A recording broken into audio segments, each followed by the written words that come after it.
Story நேரம் Tamil வியூவர்ஸ்க்கு hi. Perfect மேட்சோட 6வது எபிசோட்ல இருந்து 10வது எபிசோட் வரைய என்ன ஆக போகுது அப்படிங்கிறது தான் இன்னைக்கு இந்த வீடியோல பார்க்க போறோம். உங்களுக்கு ஏற்கனவே தெரிஞ்ச மாதிரி இந்த சீரீஸை நம்ம கம்ப்ளீட் பண்ணி முடிச்சிட்டோம். ஸோ அதனால எல்லா எபிசோட்ஸும் அடுத்த பிளேலிஸ்ட்ல தொடர்ந்து அடுத்தடுத்து வரும். புதுசா பாக்குறவங்களா இருந்தாலும் இந்த பார்ட் முடிஞ்சதுமா அடுத்தடுத்து வர ஒரு எபிசோடையும் மிஸ் பண்ணாம பாருங்க. ஸ்டோரியை கம்ப்ளீட்டா என்ஜாய் பண்ணுங்க.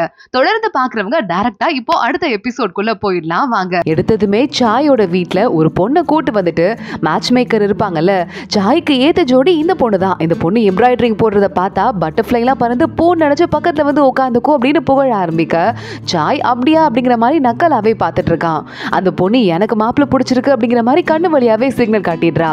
ஆனா சாயோட ஆளுங்க அந்த பொண்ணுக்கு ஏதோ டொனேஷன் கொடுக்குற மாதிரி நிறைய துணியெல்லாம் கொண்டு வந்து காட்ட அந்த பொண்ணு கடுப்பாயிட்டு என்ன இன்சல்ட் பண்றீங்களா அப்படின்னு கேட்டுட்டு அங்கிருந்து போயிடுறா.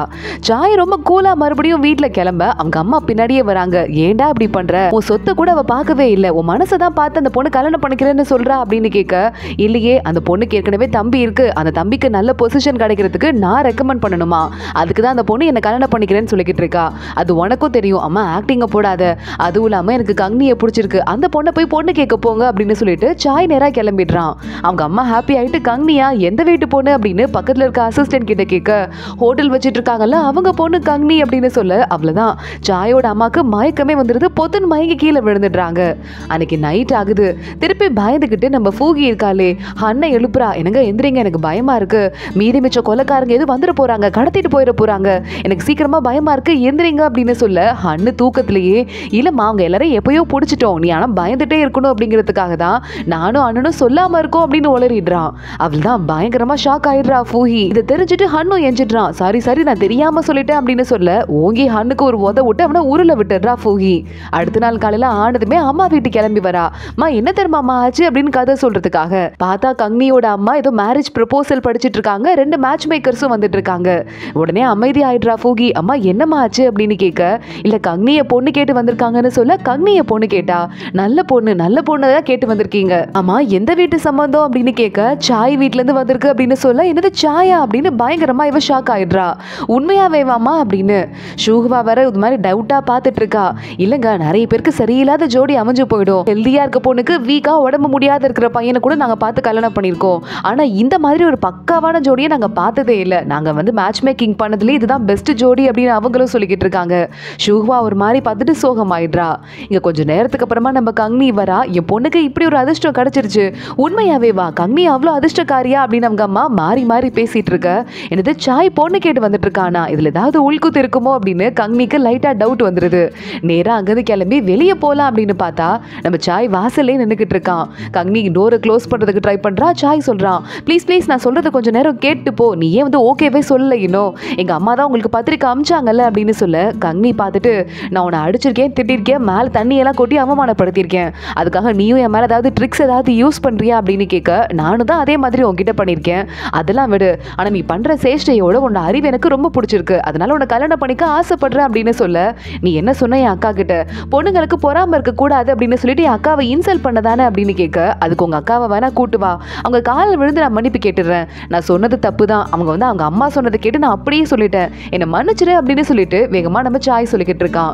நான் என் அக்காவோட மோசம், செம்ம பொசிசிவான ஆளு தெரியும்ல, ஒரு வேளை நீ எனக்கு கல்யாணம் பண்ணிக்கிட்டேன்னா நான் மட்டும்தான் உனக்கு பொண்டாட்டியா இருக்கணும், வேற பொண்ணை பத்தி நீ திரும்பி கூட பார்க்க கூடாது, துணை மனைவி வேலைக்கார பொண்ணுங்க அப்படின்னு யாரையுமே, அதே மாதிரி என் அம்மாக்கு 5 பிள்ளைங்க இல்ல 6 பிள்ளைங்க, அவ்வளவு ஸ்ட்ராங்கான ஆளு எங்க அம்மா, அதனால எனக்கும் நல்லா குழந்தை பிறக்கும், ஒருவேளை 40 வயசு வரையும் எனக்கு குழந்தை பிறக்கலன்னா அதுக்கு உங்க குடும்பம் பேராசப்பட்டு காசு சேர்க்கிறீங்கல்ல, அந்த பாவத்தினாலதான் பிறக்கலன்னு அர்த்தம், அதனால 40 வயசுக்கு மேல ஏதாவது ஃபேமிலியிலே இருக்கிற ஒரு குழந்தையா பார்த்து தத்து எடுத்துக்கணும், அப்பையும் தப்பா யோசிக்க கூடாது, ஒருவேளை நான் இறந்து போயிட்டா எனக்கு துக்கம் அனுசரிச்சுட்டு 3 வருஷத்துக்கு அப்புறம் தான் நீ கல்யாணம் பண்ணிக்கணும், அதுவும் நீ இறந்து போனதுக்கு அப்புறமா என் பக்கத்துல இருக்க கல்லறையில தான் ஒன்ன புதைக்கணும், இதெல்லாம் ஓகேவா, இது ஒண்ணு மட்டும் தான் எனக்கு இருக்கிற ஒரே ரெக்வெஸ்ட் அப்படின்னு நம்ம கங்னி கேட்க, எனது இது எல்லாமே ஒண்ணா அப்படின்னு சாய் சிரிச்சுட்டே, ஆனா எனக்கு ஓகே அப்படின்னு சொல்லிடுறான்.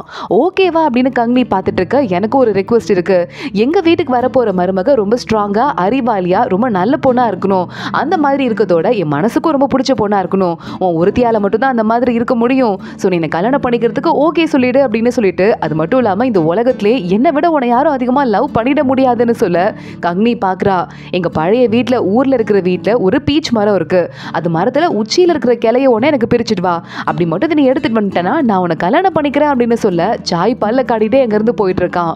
சாய் மறுபடியும் வீட்டுக்கு வந்துடுறான். ஏன்னா அந்த பொண்ணு கொஞ்சம் அழகா இருக்காங்கிறது உண்மைதான், ஆனா போய் அவளை கல்யாணம் பண்ணிக்கிட்டுமாடா அப்படின்னு அவங்க அம்மா கேட்க, சாய் சிரிச்சுட்டே, அம்மா எனக்கு ரொம்ப பிடிச்சிருக்கு, நீ ஒத்துக்கிறியோ இல்லையோ நான் கல்யாணம் பண்ணிக்க போறேன். ஒரு அம்மாவா நான் நிறைய டேட்டு செலக்ட் பண்ணி வச்சுட்டு இருக்கேன், அதுல ஒரு டேட்டை நீயே பார்த்து செலக்ட் பண்ண, புரியுதா? சீக்கிரமா கல்யாணத்துக்கு எல்லா ஏற்பாடையும் பண்ணி எனக்கு ஒரு முக்கியமான வேலை இருக்கு, நான் பக்கத்து ஊர் வரைய போயிட்டு வரேன் அப்படின்னு பீச் மரத்தோட கிளையை எடுக்கிறதுக்கு போயிடுறான். அவன் அங்க இருந்து போனதுக்கு அப்புறமா ஹன்னோட அம்மா வரா. என்ன இப்படி பேசிட்டு போறான் அவங்க பையன், இங்க பாருங்க ஹன்னோட நிலைமைய, போய் ஒளிஞ்சுக்கிட்டு இருக்கான் பொண்டாடிக்கு பயந்துகிட்டு, நான் போயிட்டு அவனை கோழி கூட இருக்குல்ல அதுக்குள்ள இருந்து தூக்கிட்டு வரேன். நீங்களும் சாய 13 வயசுல இருந்தே தனியா வேலை பார்க்க அமிச்சிட்டீங்க, கப்பல் ஏறி வியாபாரம் பக்கத்துல இருந்து எல்லாமே அவனே பாத்துக்கிட்டான், அதான் இவ்வளவு ஸ்ட்ராங்கான ஒரு ஆளா ஆயிட்டான். அதனால இந்த வீட்டுல வந்து மாட்டி விடாம ஒரு நல்ல பொண்ணா பார்த்து கல்யாணம் பண்றதா உங்களுக்கு நல்லா இருக்கும் அப்படின்னு சொல்லிட்டு அண்ணோட அம்மா இன்னும் நல்லா ஏத்தி விட ஆரம்பிக்கிறா. இங்க நம்ம கங்னி அவ கல்யாணத்துக்கு அவளே ட்ரெஸ் எல்லாம் எம்ப்ராய்டரி போடணும்ல, அதுக்காக அவ பாட்டுக்கு போட்டுக்கிட்டு இருக்க. சீச்சி வந்துடுறா. இந்த பேட்டர்ன் ஓகேவா அப்படின்னு புதுசா மாடலை கொண்டு வந்து காட்டிக்கிட்டு, இதெல்லாம் பார்த்துட்டு கங்னியோட அம்மா கொஞ்சம் சோகமா உள்ள போயிடுறாங்க. ஷூஹுவா அதை பார்த்துட்டு பின்னாடியே வரா. அம்மா என்னம்மா ஆச்சு, ஏதாவது பிரச்சனையா? நம்ம கிஃப்ட் எல்லாம் ரெடி பண்ணி அனுப்பணும்ல, அதுல ஏதாவது குறையான்னு கேட்க, ஏமா நீ ரெடி பண்ணி அனுப்புனது எல்லாமே கரெக்டா தான் இருக்கும், என்ன பிரச்சனை இருக்க போகுது அப்படின்னு அவங்க அம்மா பார்த்துட்டு, ஆனா அந்த சாயோட அம்மா இருக்காங்கல்ல ரொம்ப டிஃபிகல்ட்டா இருக்காங்க, எந்த சீதனமோ அப்படிலாம் வேணும்னு கேட்கல, ஆனா ஒவ்வொரு தடவையும் ஒவ்வொன்று வேணும்னு கேட்டு ஒரு மாதிரி பிரச்சனை பண்ணிக்கிட்டே இருக்காங்க, இவ்வளவு டிஃபிகல்ட்டான ஒரு ஆளை நான் பார்த்ததே இல்லம்மா அப்படின்னு சொல்ல, கரெக்டா அப்பன்னு பார்த்து வெளியே ஆளுங்கெல்லாம் வந்துட்டு இருக்காங்க. அவங்க அம்மா அதை கங்னி கிட்ட சொல்லாத அப்படின்னு வேகமா வெளியே கிளம்பி போனா, அந்த சீதன கிஃப்ட் எல்லாம் இருக்குல்ல அதெல்லாம் மறுபடியும் திரும்ப வந்திருக்கு. அந்த பானையை ஓபன் பண்ணி பாருங்க அப்படின்னு வீட்டோட மேனேஜர் நக்கலா சொல்லிக்கிட்டு இருக்கா. இவங்களும் ஓபன் பண்ணி பார்த்தா லக்குக்கு கொடுக்குற மீனெல்லாம் இறந்து போய் கிடக்கு. அதை பார்த்துட்டு, சாரிங்க என்னமா ஷூவா ஏற்பாடு பண்ணிருக்க, நல்ல மீனா ஏற்பாடு பண்ணுன்னு சொல்ல, ஆமா அது மட்டும் இல்லாம உள்ள சாப்ஸ்டிக் இருக்குல்ல அது மரக்கட்டையில வச்சிருக்கீங்க, தங்கத்துல கொடுத்து விடுங்க அப்பதான் பாக்குறதுக்கு அழகா இருக்கும்னு சொல்ல, அப்படியே பண்ணிடலாங்க அப்படின்னு நம்ம கங்னியோட அம்மா சொல்லிக்கிட்டு இருக்காங்க.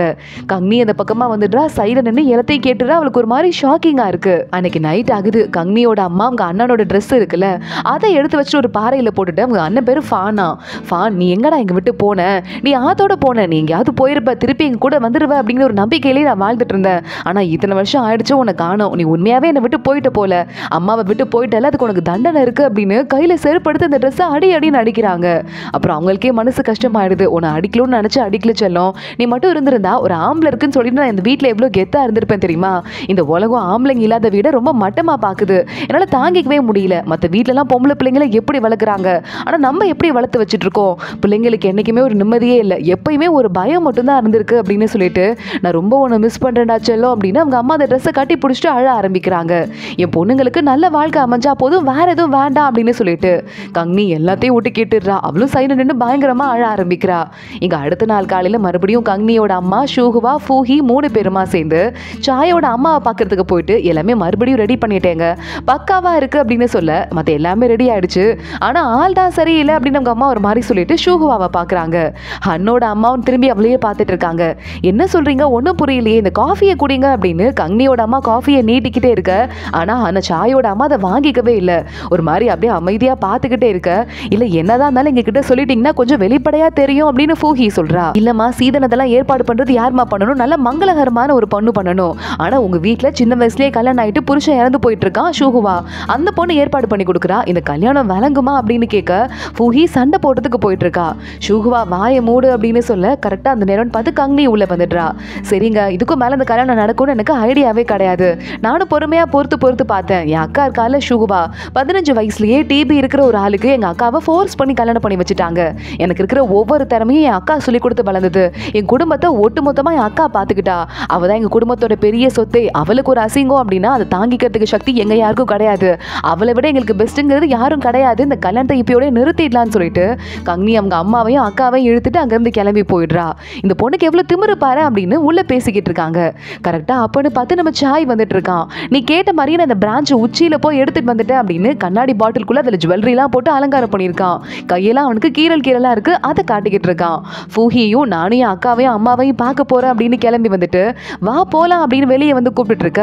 சாய்க்கு ஒன்றும் புரியல, எல்லாம் எங்க போறீங்க அப்படின்னு கேட்டு ஷாக் ஆயிட்டு பார்த்துட்டு இருக்கான். சாய் உள்ள வந்து அம்மாட்ட என்னமா ஆச்சு அப்படின்னு கேட்க, இல்லப்பா அவங்களுக்கு என்ன பிரச்சனையோ திடீர்னு மனசு மாறிட்டாங்க, கல்யாணம் வேணான்னு சொல்லிட்டாங்க, நமக்கு இது சரிப்பட்டு வராதுப்பா அப்படின்னு ரொம்ப கேஷுவலா சொல்லிடுறாங்க. சாய் நேரா கிளம்பி நம்ம அண்ணையும் நம்ம ஃபூஹியையும் பாக்குறதுக்கு தான் போறான். என்ன ஆச்சுன்னு கேட்க, இதுக்கு மேல இதை பத்தி பேசாம இருக்கிறது தான் நல்லது, இந்த கல்யாணம் இதுக்கு மேல செட் ஆகாது, ஸ்டேட்டஸும் வேற இருக்கு, அதே மாதிரி நம்ம பேக்ரவுண்டும் வேற இருக்குன்னு சொல்ல, ஏதாவது காரணம் இருந்ததுன்னா இருந்ததுன்னா என்கிட்ட வெளிப்படையா சொல்லுங்க.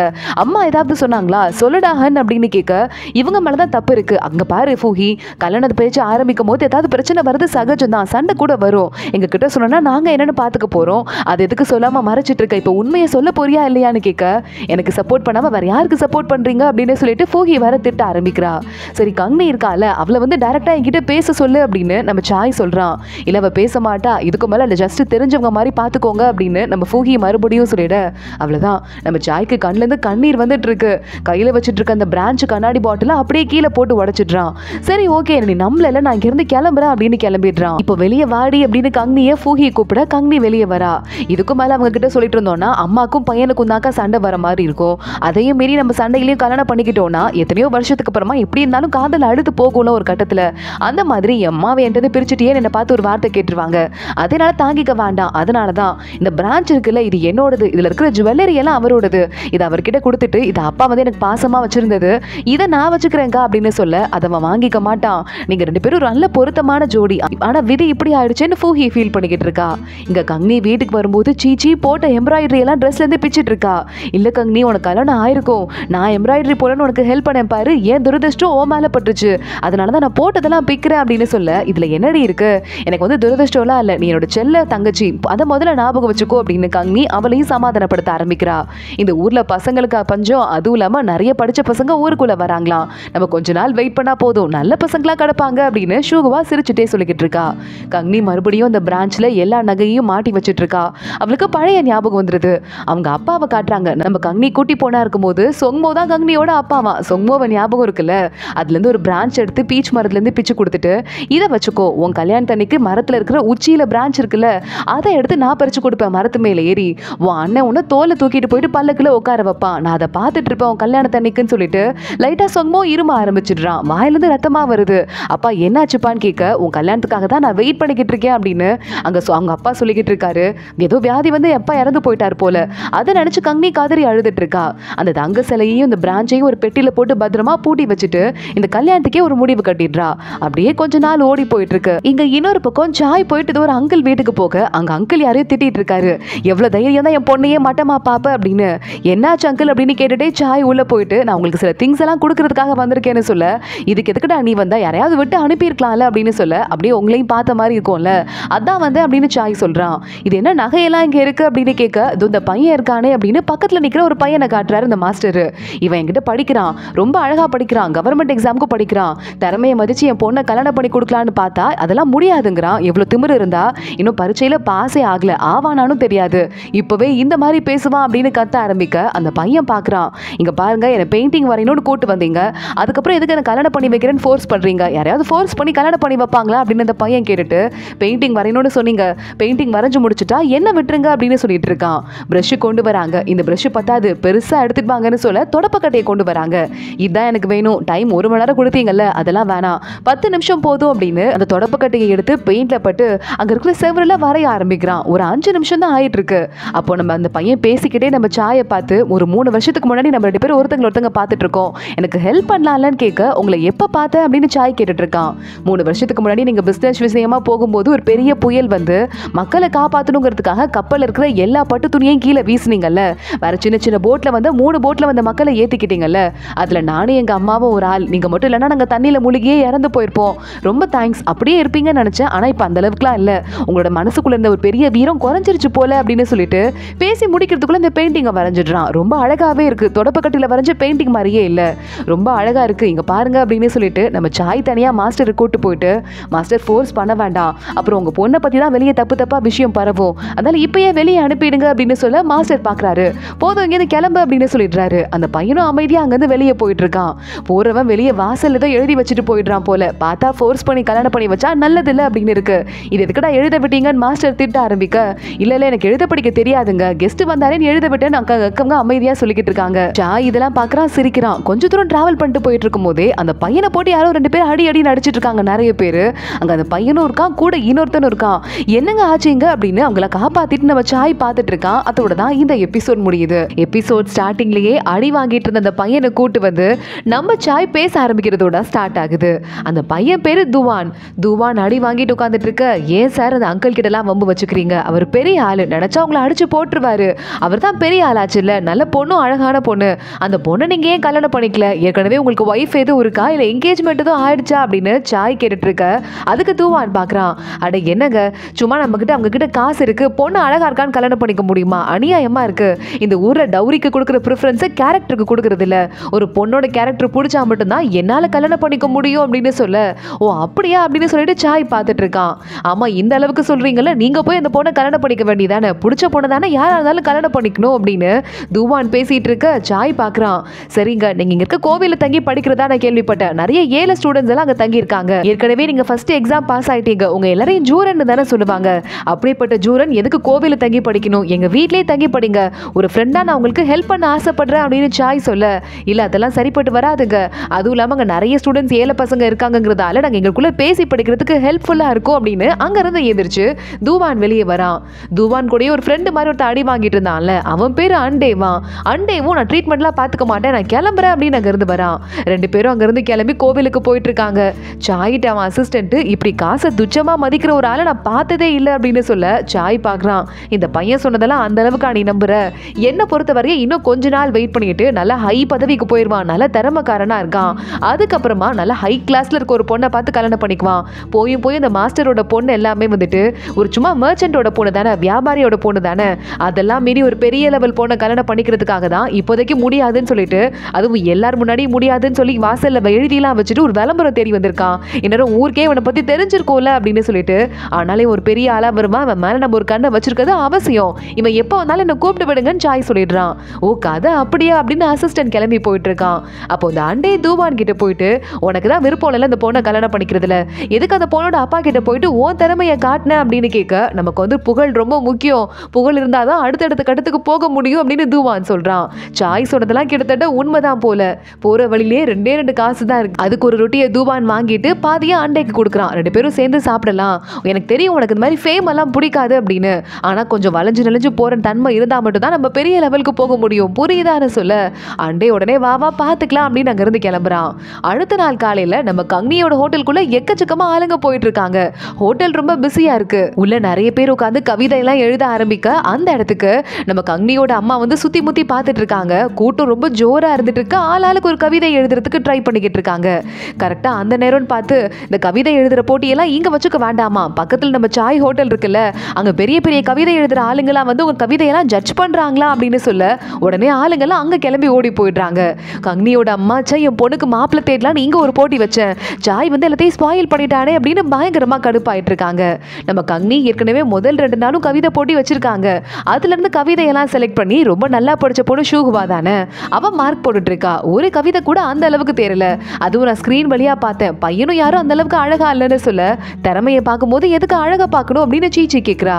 நீ என்ன நினைச்சிட்டு இருக்க, ராஜா கிட்ட டாப் 3 பசங்க மட்டும் தான் போயிட்டு பேர் வாங்குவாங்க, அங்க டாப் 3 ராஜாவே பார்க்க போறாங்கன்னா அவங்க கிட்ட பெரும் படிப்பு மட்டும் இருந்தா பத்தாது, ரொம்ப ஜென்டில் மேனா இருக்கணும், கிரேஸ்ஃபுல்லா அவங்கள ஹேண்டில் பண்ணிக்கணும், இதெல்லாம் இருந்தாதான் ராஜா கிட்ட போற அளவுக்கு தகுதி அவங்களுக்கு கிடைக்கும். அதுவும் நான் கங்னிக்கு மாப்பிள்ள பார்த்துட்டு இருக்கேன், அறிவு இருந்தா மட்டும் பத்தாது அழகும் இருக்கணும்னு ஷூகுவா சொல்ல. எல்லாரும் சேர்ந்து சிரிக்க ஆரம்பிக்கிறாங்க. கங்னியோட அம்மா வேகமா உள்ள வந்துட்டு, எல்லாத்தையும் கெடுத்துட்டான் அந்த சாய், என் உயிரை எடுக்கிறதுக்குனே வந்திருக்கான் அப்படின்னு கண்ணா பின்னான்னு கத்த. மா வேற பிளான் போட்டுக்கலாம் அப்படின்னு கங்னி சொல்ல ஆரம்பிக்கிறா. ஏற்கனவே தெரிஞ்சிருச்சு கங்னிக்கு, சாய் இவ கல்யாணத்துக்கு எடுக்கிறதுக்கு என்ன வேணா பண்ணுவான் போல அப்படின்னு சொல்லிட்டு. இதே நேரத்துல வேகமா நம்ம ஷூகுவா அவ கபோர்ட்ல இருந்து ஒரு பெட்டி ஒன்று எடுக்கிறா, பெரிய பெட்டி, அதை எடுத்துட்டு நேரா கங்னி கிட்ட வந்துடுறா. எதுக்குக்கா இதை எடுத்துட்டு வந்திருக்கேன்னு கேட்க, நான் உன்ட்ட ஒன்று கொடுக்க போறேன், உன் டவுரியில புது விஷயத்த ஒன்று சேர்க்க போறேன்னு சொல்ல. என்ன ஆச்சு அப்படின்னு கங்னி பார்த்துட்டு இருக்கா. அடுத்த நாள் காலையிலே ஆகுது. எல்லா பிளானையும் போட்டு சாய் அத்தனை பேரை இவன் கடைக்கு இழுத்தான்ல, ஆனாலும் அதுக்கும் அடுத்த நாள் நிறைய பேர் அவங்க கடைக்குள்ள, கங்னியோட கடைக்குள்ள போயிட்டு இருக்காங்க. அசிஸ்டன்ட் சொல்றான், இதுல ஜெயிக்கிறவங்களுக்கு பொண்ணை கட்டித்தர அப்படின்னு இந்த மேடம் சொல்லிட்டாங்களா, அதான் கூட்டம் போகுது அப்படின்னு சொல்ல. இன்னும் பயங்கரமா சாய்க்கு கடுப்பாயிட்டு இருக்கு.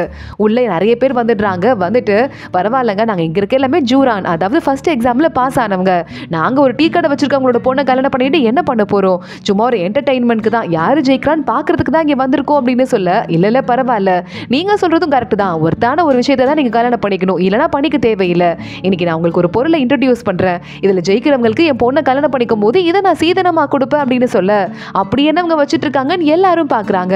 அந்த ஸ்கிரீனை ஓபன் பண்ணா முத்திலேயே பண்ணப்பட்ட ஸ்கிரீன் ஒண்ணு உள்ள இருக்கு. என்னையா அது பேர்லயே கர்டைன் ஒண்ணு பண்ணிருக்காங்க, பிரமாதமா இருக்கு, அதுவும் ஒரு முத்தும் காஸ்ட்லியா இருக்கு அப்படின்னு அங்க இருக்கிற பசங்க எல்லாம் லைட்டா மனசு மாதிரி பார்க்க ஆரம்பிச்சிடுறாங்க.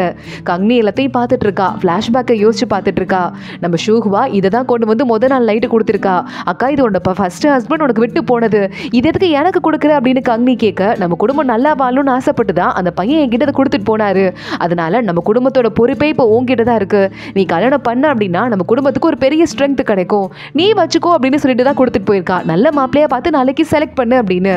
இந்த ஸ்கிரீனை பார்த்ததுமே இங்க இருக்கிற பசங்கள்லாம் எவ்வளோ ஹை குவாலிட்டி அப்படின்னு சொல்லி விட ஆரம்பிக்க, இன்னைக்கு நீங்க எழுதுற போயம்ல யார் போயம் என் பொண்ணோட மனசை கவருதோ அவங்களுக்கு தான் மாப்பிள்ளை அப்படின்னு சொல்லிட்டு ஒரு மிஷன் ஒன்று கொண்டு வர சொல்றாங்க அவங்க. கங்னி வேகமா வெளியே வரா. அவ்வளவுதான், அது வரைய கர்டைனை பார்த்தவங்க அதெல்லாம் மறந்துட்டு கங்னியை பார்க்க ஆரம்பிச்சுட்றாங்க.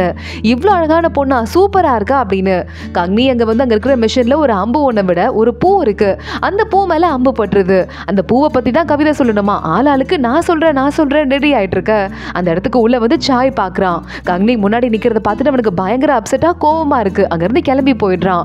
கங்னிக்கும் சுகமா இருக்கு, அதனால அவளும் உள்ள போயிடுறா. இப்ப என்ன பண்றதுன்னு சாய் வெளியே போய் யோசிச்சுட்டு இது சரிப்பட்டு வராது, அதான் அந்த தூபான் இருக்கான்ல அவனை கூப்பிட்டு விடு அப்படின்னு சொல்ல அசிஸ்டன்ட் உடனே வேகமா அங்க ஓட ஆரம்பிக்கிறான்.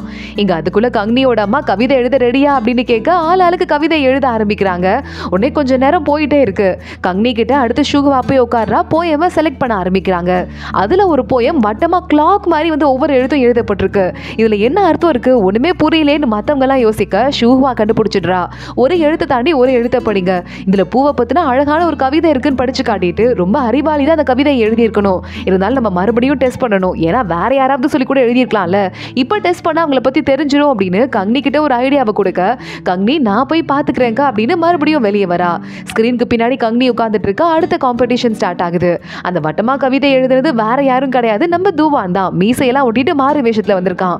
கூடவே இன்னொரு பையனும் அந்த ஃபைனல் ஸ்டேஜுக்கு வந்து நின்றுட்டு இருக்கான். அந்த பையன் நீங்க சொல்ற டாஸ்க் ரொம்ப கஷ்டமா இருக்கு அப்படின்னு சொல்ல, ஆனா தூவான் பாக்குறான் நான் இந்த கவிதைக்கு ரெடி ஆயிட்டேன் அப்படின்னு அடுத்த கவிதையை அந்த ஸ்பாட்லயே சொல்ல மத்தவங்க எல்லாம் செம்ம கடுப்பாயிடுறாங்க.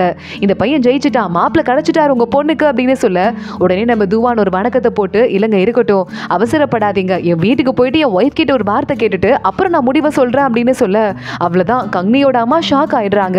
ஏற்கனவே கல்யாணம் உனக்கு என்ன மனைவியா என் பொண்ணு கேக்குதா, உனக்கு எவ்வளவு தைரியம், முன்னாடியே சொல்ல வேண்டியதானே அப்படின்னு கத்த ஆரம்பிக்க, துவான் உடனே நான் வந்து நீங்க பொண்ணை கல்யாணம் பண்ணிக்கிறதுக்காகலாம் வரல, நல்லா இருக்கேன் இந்த போட்டி அப்படின்னு சொல்லிட்டு தான் வந்தேன், என்ன உங்களுக்கு முத்துக்கட்டைன்னு எனக்கு கொடுக்க மனசு வரலாம் கொடுக்காதீங்கன்னு சொல்ல, கங்னி அந்த பக்கத்துல இருந்து பாக்குறா. முத்துக்கட்டைன்னு எனக்கு கல்யாணம் பண்ணாதான் கிடைக்கும், துணை மனைவியா நான் வரதுக்கு எனக்கு விருப்பம் இல்ல, சோ அது கிடைக்காது, ஆனா கண்டிப்பா ரொம்ப அழகா பெரிய பெரிய கண்ணு வச்சுட்டு இருக்க ஒரு கிஃப்ட் உங்களுக்கு கிடைக்கும் அப்படின்னு சொல்ல, தூவான் என்னவா இருக்கும்னு பாக்குறான். பார்த்தா நம்ம தூவானும் சாயும் வெளியே தோட்டத்துல நின்று பார்த்துட்டு இருக்காங்க. தூவானுக்கு கிஃப்டா பெரிய கண்ணு வச்சுட்டு இருக்க ஒரு கழுத குட்டியை தான் கொடுத்து விட்டுருக்காங்க. இங்க பாருங்க நீங்க சொன்னீங்களேன்னு சொல்லிட்டு நானும் போட்டிக்கு போனேன், கழுத குட்டியை கொடுத்து விட்டுட்டாங்க. வெளியே எல்லாரும் என்ன அடிக்க தெரிஞ்ச கழுதன்னு கிண்டல் பண்றாங்க, உங்களுக்கு புரியுதா இல்லையான்னு கேட்க சாய் சிரிக்க ஆரம்பிக்கிறான். ஆனா அந்த பொண்ணுக்கு ரொம்ப பெரிய அறிவு இருக்கு, நான் எழுதின கவிதையை எப்படி கண்டுபிடிச்சான்னு தெரியல, இது நானே கண்டுபிடிச்சது, யார்கிட்டயுமே இந்த சீக்கிரட்டை ரீவீல் கூட பண்ணல, அந்த மாதிரி ஒரு பொண்ணை எல்லாருக்கும் பிடிக்கும், யாரா இருந்தாலும் கல்யாணம் பண்ணிக்குவாங்க அப்படின்னு வாயை போலக்க நம்ம கங்னியை பத்தி தான் சொல்லிக்கிட்டு இருக்கான் போல அப்படின்னு சாய் நினைச்சுக்கிறான். ஆனா தூவான் சொல்லிக்கிட்டு இருக்கிறது அந்த போயமை கண்டுபிடிச்ச ஷூஹுவாவை பத்தி. அதெல்லாம் ஒண்ணும் கிடையாது, அப்படிலாம் ஒண்ணும் நீங்க பேச வேண்டாம் புரியுதா, கல்யாணம் நின்னதாவே இருக்கட்டும் அப்படின்னு சாய் சொல்ல, ஏங்க அந்த பொண்ணு கல்யாணத்துக்கு எடுக்கிறதுக்கு நீங்க இவ்வளவு ஆசைப்படுறீங்க அப்படின்னு தூவான் கேட்கிறான். நான் ஒன்னும் அப்படிலாம் ஆசைப்படலையே, என் பிசினஸை கெடுத்துட்டாங்க, அதுவும் அவங்க இப்ப சோகத்துல இருப்பாங்க நான் நினைச்சிட்டு இருக்கீங்க, நல்லா 3 நாள்ல பயங்கர லாபம் பார்த்துட்டாங்க அப்படின்னு சாய் சொல்லிட்டு இருக்க, கரெக்டா கல்லாப்பேட்டியை கொட்டி பார்த்தா அவ்வளோ காசு இருக்கு. அதை பார்த்து ஒட்டுமொத்த குடும்பமே வாயை பொழந்துட்டு இருக்க அவங்க அம்மா பயங்கர குஷி ஆயிடுறாங்க. கல்யாணம் பண்ணாடி என்ன நிறைய காசு வந்துருச்சு, அடுத்த வேலையை பார்க்க வேண்டியதான், மறுபடியும் மாப்பிள்ளை பார்த்துக்கலாம் அப்படின்னு அவங்க அம்மா ஹாப்பி ஆயிடுறாங்க. பனிக்காலமும் வந்துருது. நம்ம கங்னியோட வீட்டு பக்கத்துல இன்னொரு வீடு இருக்குல்ல, சேர்ந்த காசெல்லாம் வச்சு நம்ம கங்னியோட அம்மா அந்த வீட்டை வாங்கிடுறாங்க. வீட்டு ஓனர் சாவியை கொடுத்துட்டு போறாங்க. உடனே கங்னியோட அம்மாவும் ரொம்ப தேங்க்ஸுங்க, பார்த்து போயிட்டு வாங்க அப்படின்னு சொல்ல, கங்னி தெருவில் இருக்கிற பிச்சைக்கார குழந்தைங்களுக்குலாம் சாப்பாடு போட்டுக்கிட்டு இருக்கா. உடனே நம்ம கங்னியோட அம்மா அங்க போயிட்டு, பாருடி நம்ம பக்கத்து வீட்டை வாங்கிட்டோம், ஏன் சொல்லு பாதுகாப்பே இல்ல, இந்த பசங்கெல்லாம் எப்படியாவது வீட்டுக்குள்ள வந்துடலாமா அப்படின்னு தவிக்கிறாங்க, பாதுகாப்பு கூட ஆள் கிடையாது அப்படிங்கிறதால, அதனாலதான் அந்த வீட்டை வாங்கிட்டு ஏதாவது ஒரு ஆம்பளைங்களை நம்ம குடி வச்சோம் அப்படின்னா நமக்கு செக்யூரிட்டியாவது கிடைக்கும்னு சொல்ல, இந்த குட்டி பசங்கெல்லாம் வந்துட்டு நாங்கெல்லாம் அக்காவை யாரும் டிஸ்டர்ப் பண்ண விட மாட்டோம், யாரும் வராம நாங்க பாத்துக்கிறோம் அப்படின்னு சொல்லிட்டு அங்கிருந்து ஓடுறாங்க. ஷூஹுவா மருந்து வாங்க போயிருக்காமா அப்படின்னு கங்னி சொல்லிக்கிட்டு இருக்கா. கரெக்டா பல்லுக்கு வருது, ஷூஹுவா வரா, பின்னாடியே இன்னொரு பல்லுக்கு வருது. அதுல நம்ம தூவான் அப்படியே இறக்குறாங்க. இந்த பையன் வர வழியில அப்படியே பனியில உறைஞ்சு போய் கடந்தாமா, அவனை கூட்டிட்டு வந்த அப்படின்னு ஷூஹுவா சொல்றா. எல்லாரும் சேர்ந்து இந்த பையனுக்கு ஃபர்ஸ்ட் எய்ட் பார்க்க ஆரம்பிக்கிறாங்க. அப்பதான் கங்னியோட அம்மா கவனிக்கிறாங்க, இந்த பையன் அவன்டி மீச வச்சு பாரு அப்படின்னு சொல்ல, அட ஆமா அந்த பையன் தான் அப்படின்னு சொல்ல, இவனெல்லாம் காப்பாற்ற வேண்டாம் தூக்கி வெளியில போடுங்கன்னு சொல்ல, மா ஏற்கனவே நம்ம குடும்பத்துக்கு ரொம்ப நல்ல பேரு, நீ ஏமா அப்படி பண்ற, பாத்துக்கலாம் அப்படின்னு கங்னி சப்போர்ட் பண்ணிக்கிட்டு இருக்கா. இப்ப பாரு ரொம்ப நல்லவங்களா இருக்காதீங்க, அது நல்லது கிடையாது அப்படின்னு கங்னியோட அம்மா அங்கிருந்து கிளம்பி போயிட ஷூகுவா தான் நம்ம தூவான கம்ப்ளீட்டா பாத்துக்கிறா. சாப்பாடு ஊட்டி விடுறது, சுடுதண்ணி வச்சு விடுறது, பத்து போட்டு விடுறது அப்படின்னு ஒவ்வொன்றா பக்கத்துல இருந்துட்டு இருக்கா. கரெக்டா இன்னொரு பக்கம் நம்ம சாய்க்கு விஷயம் தெரிய வருது.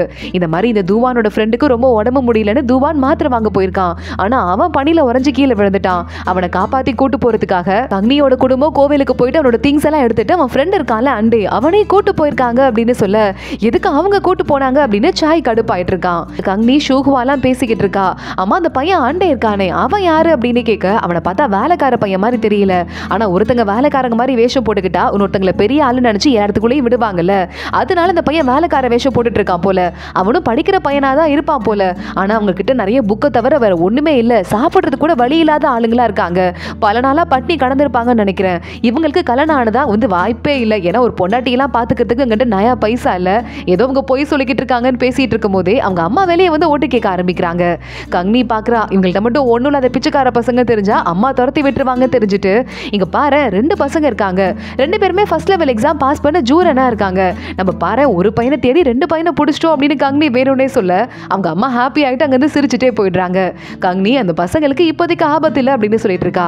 அந்த பக்கத்துல இருக்கிற புது வீட்டில் தானே அவங்க இருக்காங்க, அந்த வீட்டுக்குள்ள நேரா இப்போ நம்ம சாய் வந்துடுறான். நான் உங்களை கூட்டு போறதுக்காக வந்துட்டு இருக்கேன் அப்படின்னு தூவான் கிட்ட பேசிட்டு இருக்க. அப்ப கங்னியோட அம்மா உள்ள வந்துட்டு இல்லப்பா இங்கே இருக்கட்டும், எங்க வீட்டுக்கு ஒரு ஆம்பளை தோணை கிடையாது, அவங்க பாட்டுக்கு இங்கே இருந்து அமைதியா படிக்கலாம், எங்க வீட்டுல டிஸ்டர்ப் பண்றது கூட அதிகமா சத்தம் வராது, அதுவும் இல்லாம பொண்ணுங்களும் பசங்களும் ஒரே வீட்டுல இருக்காங்கன்னு யாரும் சொல்ல முடியாது, நடுவுல தான் அவ்வளவு பெரிய காம்பவுண்ட் இருக்கே அப்படின்னு கேட்க உடனே நம்ம தூவான் இல்ல மேடம் அது வந்து கொஞ்சம் பிரச்சனை ஆயிடும் அப்படின்னு சொல்லிக்கிட்டு இருக்கான். அண்ணு கூடவே இருந்துட்டு அது வந்து அத்தை அப்படின்னு சொல்ல, ஆனா தூவான் பாக்குறான் இல்ல எனக்கு இந்த இடத்துல இருக்கிறதுக்கு பிடிச்சிருக்கு, ரொம்ப அமைதியா இருக்கு, படிக்கிறதுக்கு வசதியா இருக்கும், நான் இங்கே படிச்சுக்கிறேன் அப்படின்னு சொல்லிட்டு கங்னியோட அம்மா பயங்கரமா ஹாப்பி ஆயிடுறாங்க. சரிப்பா ஓகே ஓகே அப்படின்னு சொல்லிட்டு இங்க வேகமா நம்ம சாய் வெளியே வந்துட்டு இருக்கான். உடனே அண்ணா இதுக்கெல்லாம் எதுக்கு நான் எனக்கு காலங்காத்தாலே வர சொன்னேன் அப்படின்னு கேட்க நீ மட்டும் வராட்டி அந்த லேடி என்ன உள்ள விடாதடா, அதுக்கு தான் வர சொன்னேன் அப்படின்னு சுத்தி முத்தி பாக்குறான். கங்னியோட வீட்டுக்கும் இந்த வீட்டுக்கும் நடுவுல காம்பவுண்ட் இருக்குல்ல, அந்த காம்பவுண்ட்ல சின்னதா ஒரு கல்லு ஒன்று இருக்கு, அதுல ஏறி பார்த்தா பக்கத்து வீடு பக்காவா தெரியுது, இதை பார்த்துட்டு இது சரிப்பட்டு வராது, காம்பவுண்ட பெருசாக்குங்க அப்படின்னு சாய் உத்தரவு போட்டுடுறான். கொஞ்ச நேரத்துக்கு அப்புறமா நம்ம கங்னியோட அம்மா கங்னிலாம் வெளியே வந்து பார்த்தா ஆல்ரெடி செவுரு கட்ட ஆரம்பிச்சிடுறாங்க. நல்லா கங்னிக்கு தெரியுது சாய் பார்த்தா வேலை தான் இதுன்னு, அவளுக்கு கொஞ்சம் கோவம் வருது, கண்ட்ரோல் பண்ண ஆரம்பிக்கிறா. கட்டாதீங்க கட்டாதீங்கன்னு கத்த ஆரம்பிக்க அந்த இடத்துக்கு சாயோட அசிஸ்டன்ட் வந்து பொண்ணுங்களும் பசங்களும் இருக்கிற இடத்துக்கு நடுவில் ஒரு சின்ன காம்பவுண்ட் இருந்தா வெளியெல்லாம் தப்பா பேசுவாங்க, அதனாலதான் இப்ப நிறுத்த உத்தரவு போட்டா உங்களை தான் தப்பா பேசுவாங்கன்னு சொல்ல கங்னியோட அம்மாவால ஒன்றும் பண்ண முடியல. மறுபடியும் தூவான் கிட்ட பேசுறதுக்காக சாய் உள்ள போயிடுறான். காம்பவுண்ட் கட்டியாச்சு ப்ராப்ளம் வராதுன்னு சொல்ல எனக்கு இதெல்லாம் ஆல்ரெடி ப்ராப்ளமே இல்லை, எனக்கு ஒரு அமைதியான இடம் கொடுத்தா நான் பாட்டுக்கு படிப்பேன், எனக்கு யாருமே டிஸ்டர்ப் பண்ண முடியாது அப்படின்னு தூவான் சொல்ல ரொம்ப நல்ல பையனா இருக்கீங்க, அதனால என் அசிஸ்டன்ட் இவன் எங்கேயே விட்டு போறேன், இவனை உங்களை நல்லா பாத்துக்குவான் அப்படின்னு ஒரு பையனை வேற விட்டு போறான். தூவானால நோ சொல்லவே முடியல, அவனும் அமைதியா விட்டுடுறான். கங்னியை பார்த்துட்டு ஷூகுவா சொல்றா பாத்தியா நீ மறுபடியும் தோத்துட்ட, மாப்பிள்ள கிடைச்சது நினைச்ச, ஆனா அதுமே எட்டி கூட பார்க்க முடியாது, முகம் கூட தெரியாது, சாய் உன தோக்கடிச்சுட்டான்னு சொல்ல பயங்கரமா அவளுக்கு கடுப்பாகுது. ஒரு புல்லாங்குழல் எடுத்துட்டு வந்துட்டு வேணுனே வாசிக்க ஆரம்பிக்கிறா.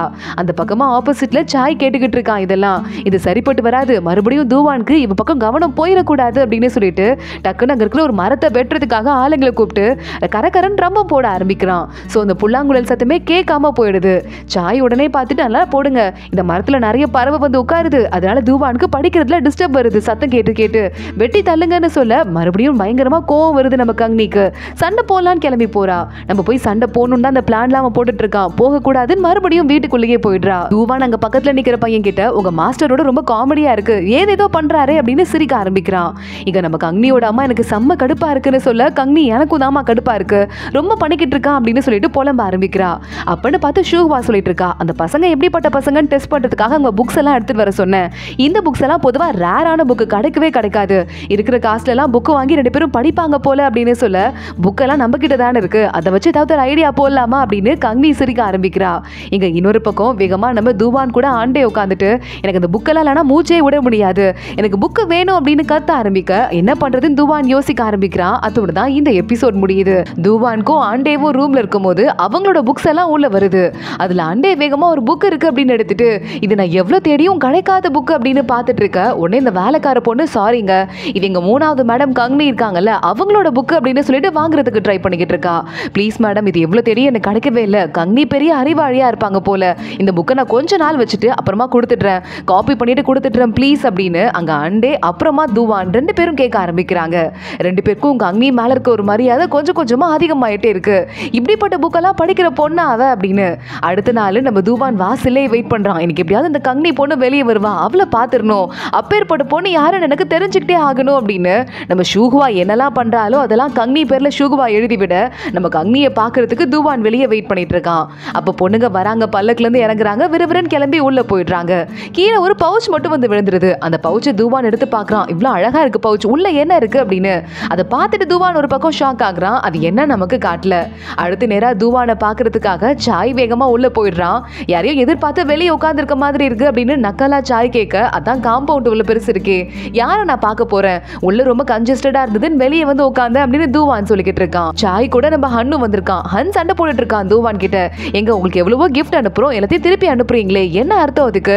நாங்க என்ன லஞ்சமா கொடுக்குறோம்? நீங்க என்ன எக்ஸாம்ல பாஸ் பண்ணி அதிகாரியே ஆகல, ஒரு ஃப்ரெண்ட்ஷிப்பா தானே கொடுக்குறோம் அப்படின்னு சொல்ல, இல்லங்க அதெல்லாம் சரிப்பட்டு வராது அப்படின்னு துவான் சொல்றான். சாய் உடனே வந்துட்டு, இல்லடா அவர் நம்ம கூட நம்ம ஃப்ரெண்ட்ஷிப்பா இருக்கணும்னு மட்டும் எதிர்பார்க்கறாரு, காசெல்லாம் எதிர்பார்க்கல, நம்மளும் புரிஞ்சுக்கணும்ல அப்படின்னு இவனும் ஒரு பங்குக்கு ஒரு பிட்ட போட்டுட்டு இருக்கான். அப்போ வேலைக்கார பொண்ணு உள்ள வரா. எங்க கங்கனி மேடம் இருக்காங்கல்ல, அவங்களுக்கு நீங்க எனக்கு ஹெல்ப் பண்ணீங்களா ஒரு புக்கு கொடுத்து, அதனால இந்த கிஃப்ட் உங்களுக்கு கொடுத்துட்டு வர சொன்னாங்க அப்படின்னு. ஒரு இங்க் ஸ்டோன் இருக்கு, அதோட இங்க் டேப்லெட் இருக்கு, ரெண்டையும் கொடுக்குறா. ஹன் வேகமா பார்த்துட்டு, இந்த இங்க் டேப்லெட் ரொம்ப ரொம்ப காஸ்ட்லி, இந்த சிட்டிலேயே கிடைக்கவே கிடைக்காது, இதோட ஃபேக் ப்ராடக்ட்லாம் இருக்கு, ஆனா இதுல சீரோட இருக்கு பாரு, அதுவும் இந்த இங்க் ஸ்டோன் ரொம்ப ரொம்ப காஸ்ட்லியானது, இதுல கவிதையை வேற யாரோ எழுதியிருக்காங்கன்னு சொல்ல, லைட்டா அந்த தூவானுக்கு பல்லெல்லாம் தெரியுது. நம்ம கங்கனியே கொஞ்சம் கொஞ்சமா அவனுக்கு ரொம்ப பிடிச்சிக்கிட்டு இருக்கு. கரெக்டா அதை பார்த்துட்டு சாய்க்கு செம்ம கடுப்பா இருக்கு. கையில அந்த இங்க் ஸ்டோன் எடுத்துட்டு, எங்க அதை நான் பாக்குறேன் அப்படின்னு குறுன்னு பார்த்துட்டு இருக்கான். இது நீங்க அக்செப்ட் பண்ணிக்கிட்டே ஆகணும், சூப்பர் கிஃப்ட் இது அப்படின்னு ஹன்னு சொல்ல, நான் அக்செப்ட் பண்ணிக்கிறேன் அப்படின்னு வேகமா தூவான் சொல்ல ஆரம்பிச்சிடுறான். முதல் தடவையா ஒரு கிஃப்ட். சாய் கடுப்பாய் கையில இருக்கிற ஸ்டோனை கீழே போட்டு உடைச்சிடுறான். சாரி தெரியாம கீழே விழுந்துருச்சு, இதை போய் நான் சரி பண்ண முடியாது, ஆனா அதுக்கு பதிலா ஒரு நல்ல கிஃப்ட்டை கொண்டு வந்து நான் கொடுத்துட்றேன் அப்படின்னு சமாளிச்சுட்டு அந்த கிஃப்ட்டை பொறுக்கிட்டு அங்க இருந்து எடுத்துட்டு வந்துட்டு இருக்க. ஆனா துவானுக்கு செம்ம கடுப்பாகுது, கங்கனி கொடுத்த கிஃப்ட் இப்படி வேஸ்டா போயிடுச்சு அப்படின்னு. வெளியே வரும்போது இங்க இன்னொரு பக்கம் பார்த்தா அந்த ஆண்டே இருக்கானே, அவன்கிட்ட வேலைக்கார பொண்ணு புக்கு கொடுத்து எங்க கங்கனி மேடம் கொடுக்க சொன்னாங்கன்னு சொல்ல, இந்த புக்கா சூப்பர் புக் ஆச்சு அப்படின்னு அவனும் படிச்சுட்டு இருக்கான். இதையும் சாய் பாக்குறான். வேகமா வெளியே வந்து கங்கனி வீட்டு வாசல்ல நின்றுட்டு இருக்கா. அவளை எட்டி பார்த்துட்டு, ஒரே நேரத்துல 2 மாங்காக்கும் ஆசைப்படாத, அப்புறம் ஒண்ணு கூட கிடைக்காம போயிடும் அப்படின்னு சொல்லிட்டு 2 பேருக்குமே ஒரு சைட்ல ஒரு பிட்ட போட்டுட்டு இருக்கால. அதை பத்தி பேச கங்கனி கண்டுக்காமலே நின்றுகிட்டு இருக்கா. அதுமா சாய் அங்க இருந்து போயிடுறான். வேலைக்கார பொண்ணு வந்து இவர் நல்லா உடைச்சு விட்டுட்டாருன்னு சொல்ல, நல்லா வேணும் இவனுக்கு அப்படின்னு கங்கனி சிரிக்க ஆரம்பிக்கிறா. துவானுக்கு நம்ம மேல இருக்கிற பாசத்தை வெளிக்காட்டினதே இவனுக்கு தேங்க்ஸ் தான் சொல்லணும் அப்படின்னு சொல்லிட்டு கங்கனி சிரிச்சிட்டு இருக்கா.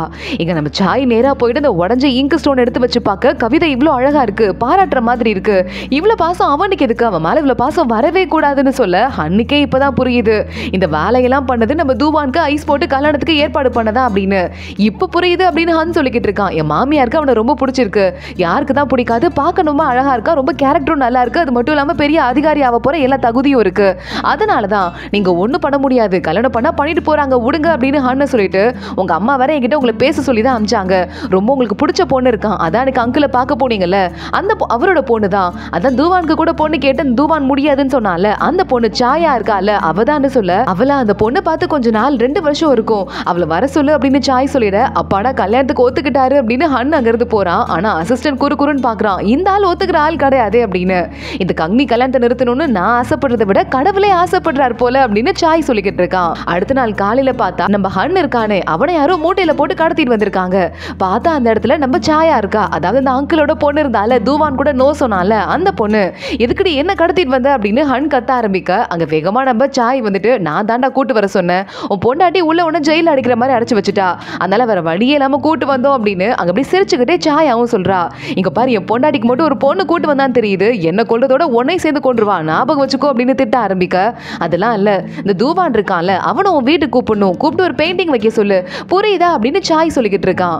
இங்க தூவானும் கிளம்பிட்டு இருக்கான். ஏதோ ஒரு முக்கியமான வேலையா நான் வெளியே கிளம்பி போயிட்டு இருக்கேன் அப்படின்னு இந்த அண்டே இருக்கானே, எப்ப பாரு அவனுக்கு உடம்பு முடியாம தான் இருக்கும் போல, சரி நான் உடம்ப பாத்துக்கோ, நான் போயிட்டு இந்த ஹன்னு வீட்டுல ஏதோ பெயிண்டிங் ஒண்ணு வரையணுமா, நான் போய் வரைஞ்சு கொடுத்துட்டு வரேன் அப்படின்னு சொல்ல, இந்த ஹன்னோட பொண்டாட்டி தான் வந்துட்டு கங்கனியோட உண்மையான அக்காவே, அந்த வீட்டுக்கு வருவா, அவளை பார்க்கலாம் தானே நீ கிளம்பி போற அப்படின்னு ஆண்டே கேட்கிறான். அவ்வளவு நேரம் அப்பெல்லாம் கிளம்பி போல, ஆனா பாக்குறதுக்கும் வாய்ப்பு இருக்குல்ல அப்படின்னு தூவான் மனசுக்குள்ளேயே சொல்லிக்கிட்டு இருக்கான்.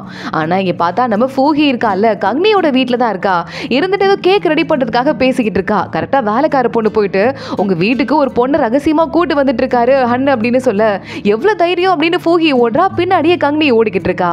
இங்க நம்ம சாய் உட்கார்ந்துட்டு இருக்கான். டேய் ஒன்னும் கவலைப்படாத, கோவப்படாதடா, இந்த தூவான் நோ சொல்லிட்டால சாயாக்கு, அதனால அவ கடுப்பாயிட்டு அவனை பார்த்து நாக்கு புடுங்குற மாதிரி 4 கேள்வி கேட்கணும்னு சொன்னா. அதுக்காக தான் அவளை வர சொல்லியிருக்கேன்னு சொல்ல ஹன்னு பாக்குறான். என் பொண்டாட்டிக்கு தெரியாம அவங்க 2 பேரும் பேசிட்டு போயிட்டோம், அது ஓகே, அவளுக்கு மட்டும் தெரிஞ்சது என்ன உயிரோட தோலை உரிச்சிருவான்னு சொல்ல உடனே நம்ம சாய் பார்த்துட்டு சாரிடா உன் பொண்டாட்டி கிட்ட சொல்றதா என்னோட முதல் வேலையே அப்படின்னு சிரிக்க ஆரம்பிக்கிறான். ஃபூஹி உள்ள ஓடி வந்துட்டு இருக்கா. என் புருஷன் எங்க அப்படின்னு கேட்டுட்டு பின்னாடியே கங்னியும் ஓடி வந்துட்டு இருக்கா. அக்கா கோவப்படாத கத்தாத அப்படின்னு கத்திக்கிட்டே பின்னாடி வந்துட்டு இருக்கா. அதுக்குள்ள நடுவுல அங்க சாய் வந்துடுறான். என் கூட வா அப்படின்னு நேரா ஒரு ரூமுக்கு கூட்டு போயிடுறான். இந்த இடத்துக்கிட்ட தூவான் எவ்வளவு மோசமானவனுக்கு ப்ரூவ் பண்ண தான் கூட்டு வந்துட்டு இருக்கேன். இந்த கபோர்ட்ல நீ கொஞ்ச நேரம் ஒளிஞ்சிட்டு நில்லன்னு சொல்ல உனக்கு என்ன என் கல்யாணத்தை பத்தி அப்படின்னு கங்னி கத்த ஆரம்பிக்கிறா. நான் உனக்கு ஹெல்ப் பண்ண தான் ட்ரை பண்றேன், நீ உள்ள போ அப்படின்னு இவனும் உள்ள போக ட்ரை பண்ண உடனே கங்னி அந்த பக்கம் போடா அப்படின்னு முறைக்கிறா. சாய் சிரிச்சுட்டே பக்கத்துல இருக்க கபோர்டுக்கு போறான். உள்ள பார்த்தா அந்த கபோர்டுக்குள்ள இவனுக்கும் முன்னாடியே ஹன்னு ஒளிஞ்சிட்டு இருக்கான். என் பொண்டாட்டி பார்த்தா கொன்னுருவா அப்படின்னு. நீ வாய மூடு அப்படின்னு சொல்ல ஒவ்வொரு ரூமா ஃபூஹி வேற போய் கோபத்தோட ஓபன் பண்ணிக்கிட்டு இருக்கா. கரெக்டா அந்த ரூம்குள்ள நம்ம தூவானும் வந்துடுறான். அவனை கூட்டிட்டு சாயாவும் வந்துடுறா. எவ்வளவு தைரியம் தான் என்னை இன்சல்ட் பண்ற மாதிரி நோ சொல்லிருப்பீங்க, நான் ஒரு ஏழை பொண்ணு அப்படின்னு பாக்குறீங்க, ஏன்னா நீங்க பதவிக்கு போனா பெரிய பொண்ணை பார்த்து கல்யாணம் பண்ணிக்கலாம் நினைக்கிறீங்க, ஆனா இப்ப மட்டும் கங்னி குடும்பத்துக்கிட்ட போயிட்டு அவ மேல இன்ட்ரெஸ்ட் காட்டுறீங்க. அதுக்கு என்ன அர்த்தம்? என்னை விட அவ்வளவு அழகான பொண்ணா, இல்ல அழகாவே இருந்தாலும் நான் என்ன அவ்வளவு அசிங்கமா இருக்கேனா, என்னை விட அறிவாளியா இருக்கலாம், என்ன அவ்வளவு முட்டாளா, என்ன காரணம்? இதுக்கு பின்னாடி ஏதோ ஒரு சூழ்ச்சி இருக்கு, சொல்லு சொல்லு அப்படின்னு சாயா கேட்டுட்டு இருக்க கங்னியும் என்ன சொல்ல போறான் அப்படின்னு ஷார்ப்பா கேட்க ஆரம்பிக்கிறா. அதே மாதிரி சாயும் நல்லா மாட்ட போறான் அப்படின்னு குறுன்னு பார்த்துட்டு இருக்க. ஆனா அந்த நேரம் பார்த்து தூவான் இருக்கானே, இங்க பாருங்க, எனக்கு ஒரு குடும்பத்துல கல்யாணம் பண்ணணும்னா அந்த குடும்பத்தோட பெரிய பொருளாதார வசதியோ இல்ல இந்த பொண்ணோட பெரிய படிப்பு அறிவாளியோ இல்ல வேற எதுவும் எனக்கு முக்கியம் கிடையாது. எனக்கு உடம்பு முடியாத அம்மா இருக்காங்க, அந்த அம்மாவை பாத்துக்கிற மாதிரி ஒரு அமைதியான பொண்ணு வேணும்.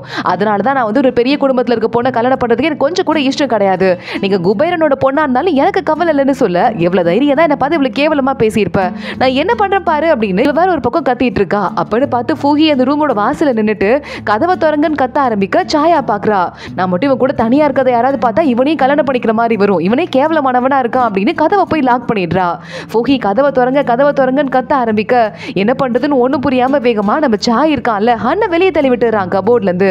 ஹன்னு வெளியே வந்துட்டு யாரும் எதுவும் கவலைப்படாதீங்க அப்படின்னு சொல்லிக்கிட்டு இருக்கான். நீங்க போய் இந்த கபோர்டுக்குள்ள ஒளிஞ்சுக்கோங்க அப்படின்னு வேகமா தூவானை பார்த்து சொல்ல நான் ஏன் ஒளியணும் அப்படின்னு கேட்டுட்டு அவன் உள்ள வரான். பார்த்தா அந்த கபோர்டுக்குள்ள சாய் இருக்கான். வாங்க வாங்க வந்து உட்காருங்க அப்படின்னு சொல்லிக்கிட்டு இருக்கான். சாய்க்கு ஆல்ரெடி மனசு விட்டு போச்சு, இவன் பேசினதுல கங்னி கிட்ட ஸ்கோர் பண்ணிருப்பானே அப்படின்னு. இங்க இன்னொரு பக்கம் வேகமா போயிட்டு அந்த சாயா இருக்கால அவ போயிட்டு நம்ம கங்னி எந்த கபோர்ட்ல இருக்காலோ அதுக்குள்ள ஒளிஞ்சுக்கிறா. ஆனா அதுக்குள்ள நம்ம ஃபூஹி கதவை உடைச்சிட்டு உள்ள வரதுக்கு ட்ரை பண்ண பயந்துட்டு அங்க இருந்து நம்ம ஹன்னு ஓடி போயிடுறான். நம்ம சாய் வெளியே வந்துடுறான். ஃபூஹியை தடுத்து நிறுத்தி நான் தான் உன்னை கூப்பிட்டு பேசணும்னு சொன்னேன், அவன் மேல கோவப்படாதன்னு சொல்ல நான் பாத்துக்கிறேன் அவனை அப்படின்னு ஃபூஹி கையில கல்ல கொண்டு வந்துட்டு அங்க இருந்து ஓடி போயிட்டு இருக்கா. அதுக்குள்ள நம்ம தூவான் வெளியே வந்துடுறான். எதுக்காக என்ன டெஸ்ட் பண்ணி பாக்குறீங்க அப்படின்னு கேட்க இல்லங்க அந்த பொண்ணு உங்ககிட்ட கொஞ்சம் பேசணும்னு ஆசைப்பட்டா, அதுக்கான டைமை நான் ஏற்படுத்தி கொடுத்தேன், சாரி நான் உங்ககிட்ட முறைப்படி மன்னிப்பு கேட்டுக்கிறேன், அப்புறம் பாத்துக்கலாம் அப்படின்னு சொல்லிட்டு அங்கிருந்து தூவான வெளியே அனுப்பிடுறான். அடுத்து வேகமா அங்கே சாயா வரா. எவ்வளவு தைரியம் தான் நீ என்ன யூஸ் பண்ணிக்கிட்டு உனக்கு வேலையை பார்த்திருப்ப, அந்த பொண்ணுக்கு ப்ரூவ் பண்ணி காட்டணும் தானே இப்படி பண்ணன்னு கேட்க நீ முதல்ல போ நான் அப்புறம் உன்கிட்ட பேசுறேன் அப்படின்னு அவளே அங்கிருந்து சாய் அமுச்சு விட்டுடுறான். நேரா கபோர்டு ஓபன் பண்ண உள்ள சிரிச்சுட்டே நம்ம கங்கி நின்னுக்கிட்டு இருக்கா. இங்க இன்னொரு பக்கம் நல்லா வெளியே ஓடி போறான்னு நம்ம பொண்டாட்டிக்கிட்டே மாட்டிக்கிட்டு மண்டி போட்டுட்டு சாரிமா அப்படின்னு சொல்லிட்டு கெஞ்சிட்டு இருக்க. அங்கிருந்து வரா பக்கத்துல உங்க அண்ணன் பண்ண சொன்னாருன்னா என்ன வேணா பண்ணுவீங்களா, கங்னிக்கு கல்யாணம் ஏற்பாடு ஆயிட்டு இருக்கு, தடுத்து நிறுத்தினீங்கன்னா அவ பாவம் கிடையாதா அப்படின்னு சொல்லிட்டு கண்ணா பின்னாடி திட்ட ஆரம்பிக்கிறா. கங்னி இங்க ஒரு பக்கம் பல்லக்கில் ஏறி வீட்டுக்கு கிளம்ப ஆரம்பிக்க அங்க சாய் வந்துடுறான். இங்க பாரு நீ அவன் சொன்னதை கேட்டு அதெல்லாம் உண்மை நினைக்கிறியா, அவன் சொன்னதுல எந்த வார்த்தையுமே உண்மை கிடையாது, எல்லா பெரிய குடும்பத்து பொண்ணுங்களுக்கும் நோ சொல்லிட்டு உங்ககிட்ட அவன் க்ளோஸா பிஹேவ் பண்றான்னா அதுல ஏதோ ஒரு உள்கூத்து இருக்குன்னு எனக்கு தோணுது, அதனாலதான் நான் இப்படி பண்றேன், உனக்கு ப்ரூவ் பண்ண ட்ரை பண்றேன், வெறும் வார்த்தையில பேசுறதால மட்டும் தங்க நல்லவங்களை ஆயில மாட்டாங்கல்ல அப்படின்னு சாய் கெஞ்ச ஆரம்பிக்க என் கல்யாணம் எப்படி போனா உனக்கு என்ன, நம்ம கல்யாணம் தான் நின்று போயிடுச்சுல அப்படின்னு கங்னி சொல்லிக்கிட்டு இருக்கா. சாய் பாக்குறான் அந்த பையன் நல்லவனா தான் நானே ஓகேன்னு விட்டுருவேன், ஆனா நல்லவன் கிடையாது, சோ கண்டிப்பா உன் கல்யாணத்துல தலையிட்டு தான் ஆவேன், நீ கிளம்பு அப்படின்னு பல்லக்கு கிளப்பி அனுப்பி விட்டுற, இவனை என்ன பண்றது அப்படின்னு கங்னி யோசிக்க ஆரம்பிக்கிறா. ஷூபா கேக்குறா அவன் சொன்ன ஒரு சில வார்த்தையை வச்சு அவன் கெட்டவன் அப்படிங்கறத நம்ம சாய் கண்டுபிடிச்சிட்டானா, இதெல்லாம் சரிப்பட்டு வருமா அப்படின்னு கேட்க உடனே இந்த பக்கம் சீச்சி இருந்துட்டு இருக்கா. இங்க பாரு எதுவா இருந்தாலும் அந்த தூவானோடயே முடிச்சிரு, இதுக்கு மேல கொஞ்சம் கூட அந்த அண்டே இருக்கான்ல அவன் பக்கத்துல வந்துடாத, அவன்லாம் கொஞ்சம் கூட சரிப்பட்டே வர மாட்டான், அதுவும் இல்லாம சாய் சொல்றது ஒரு வேலை கரெக்டா கூட இருக்கலாம்ல, அவனுக்குள்ள ஏதோ ஒரு பிளான் இருக்கலாம்ல, ஏழை விட்டு போனா எதுக்காக ஒருத்தன் சும்மா கல்யாணம் பண்ணணும், ஏன் பணத்தெல்லாம் ஒருத்தங்க அவாய்ட் பண்ணணும் அப்படின்னு சொல்லிட்டு ஆனா அண்டே மட்டும் நோ அப்படின்னு மறுபடியும் ஒரு விஷயத்த சொல்ல ஆரம்பிக்கிறா. அண்டே படிச்சுட்டே வெளியே வரும்போது சீச்சி மேல இடிச்சு கீழே விழுந்திருக்கா. உடனே சீச்சியை பார்த்துட்டு தூக்க வரவன் தலைக்கு நீ என்ன போட்டிருக்க அப்படின்னு கொமட்டிக்கிட்டு பின்னாடியே ஓடி போயிருக்கான். நல்ல காஸ்ட்லியான எண்ணெய் தான் நம்ம போடுறோம், அந்த எண்ணெய்க்கே கொமட்டிட்டு போறான். என்னைக்கெல்லாம் ஒரு ஆள் கொமட்டுறான்னா எவ்வளவு வீக்கான ஆளா இருப்பான் அப்படின்னு சிரிக்க ஆரம்பிக்க மத்த 2 பேரும் சிரிக்கிறாங்க. சரி ஓகே, நேரம் தான் மனுஷங்களை கண்டுபிடிக்கும், வெயிட் பண்ணி பார்க்கலாம் அப்படின்னு ஷூகுவா சொல்லிடுறா. இங்க ஒரு பக்கம் சாயோட அம்மா சாயாவை கூப்பிட்டு பேசிக்கிட்டு இருக்காங்க. சாயா, நீயும் சாயும் ஒண்ணு கொண்டா வளர்ந்தவங்க தானே, இப்போ அவனை நீ கல்யாணம் பண்ணிக்கிட்டேன்னா நான் ரொம்ப ஹாப்பியா இருப்பேன் அப்படின்னு சொல்ல சாய் கரெக்டா உள்ள வந்துடுறான்.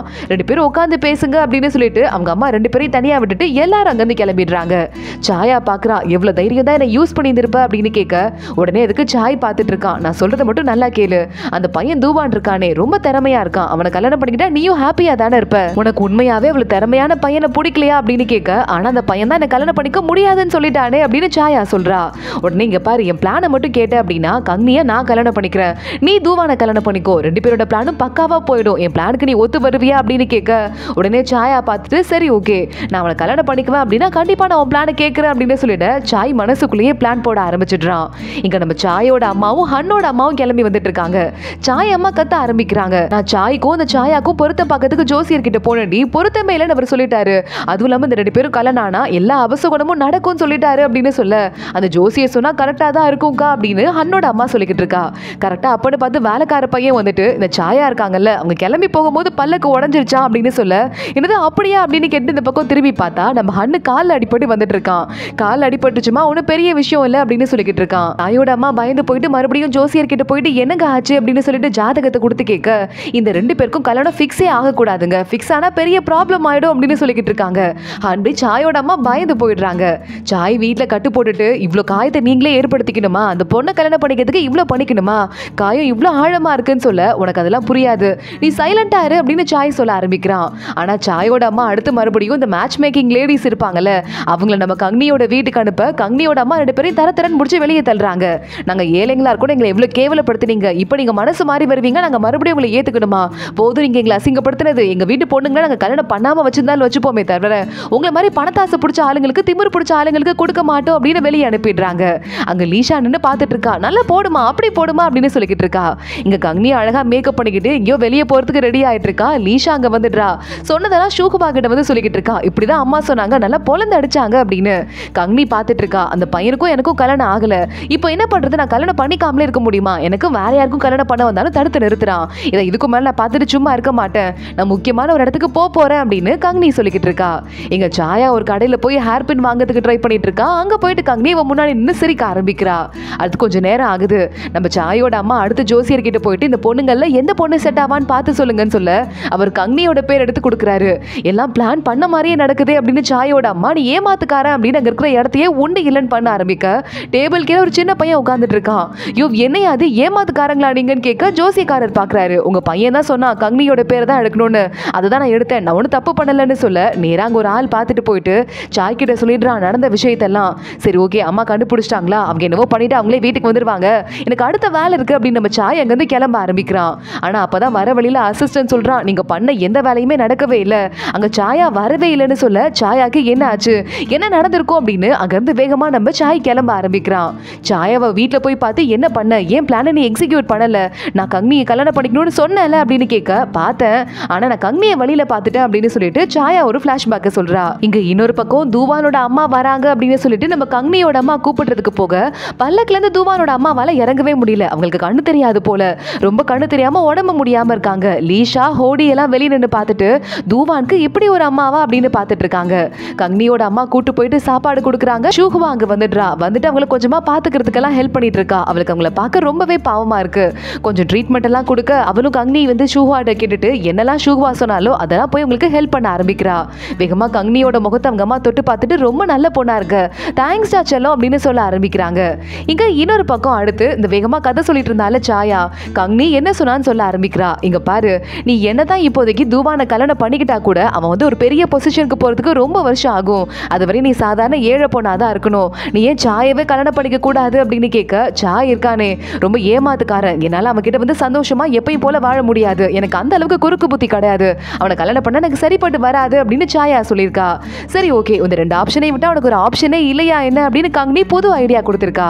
இதை நம்ம சாய் கேட்டுட்டு இவ சொன்னதும் நீ மயங்கிட்டியா அப்படின்னு கேட்க ஆமா, வீட்டோட மாப்பிள்ள வருவாங்கல்ல அந்த மாதிரி ஒரு பையனை கல்யாணம் பண்ணிக்கிட்டா என் குடும்பத்தோட வசதியே எனக்கு குறையாது, நானும் கல்யாணம் பண்ணிட்டு ஹாப்பியா இருப்பேன், கங்னி கொடுத்த ஐடியா எனக்கு பிடிச்சிருந்தது, நீயும் நல்ல ஐடியா கொடுத்ததான், ஆனா அதை விட எனக்கு எது பெனிஃபிட்டா இருக்கோ அதுதானே நான் கேட்க முடியும் அப்படின்னு சொல்ல என்னை ஏமாத்திட்டா கங்னி, நான் சும்மா விட மாட்டேன் அப்படின்னு சாய் அங்கிருந்து செம்ம கோபத்தோட சந்தோஷத்தோட கிளம்பி போறான். அதோட தான் இந்த எபிசோட் முடியுது. லாஸ்ட் எபிசோட்ல நம்ம தூவானோட அம்மாவும் ஃபேமிலியோட வந்து சேர்ந்திருந்தாங்க. அதோட தான் முடிஞ்சது.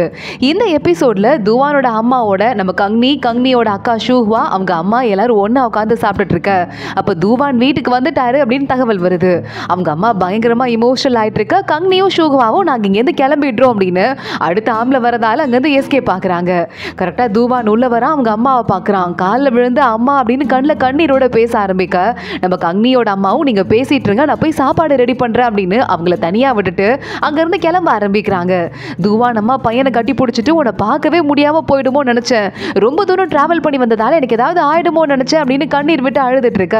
சரி சரி ஒன்றும் இல்லம்மா, நீங்க தான் வந்துட்டீங்கல்ல, கவலைப்படாதீங்க அப்படின்னு சொல்லிட்டு நம்ம தூவான் அவங்க அம்மாவுக்கு சமாதானப்படுத்திக்கிட்டு இருக்கான்.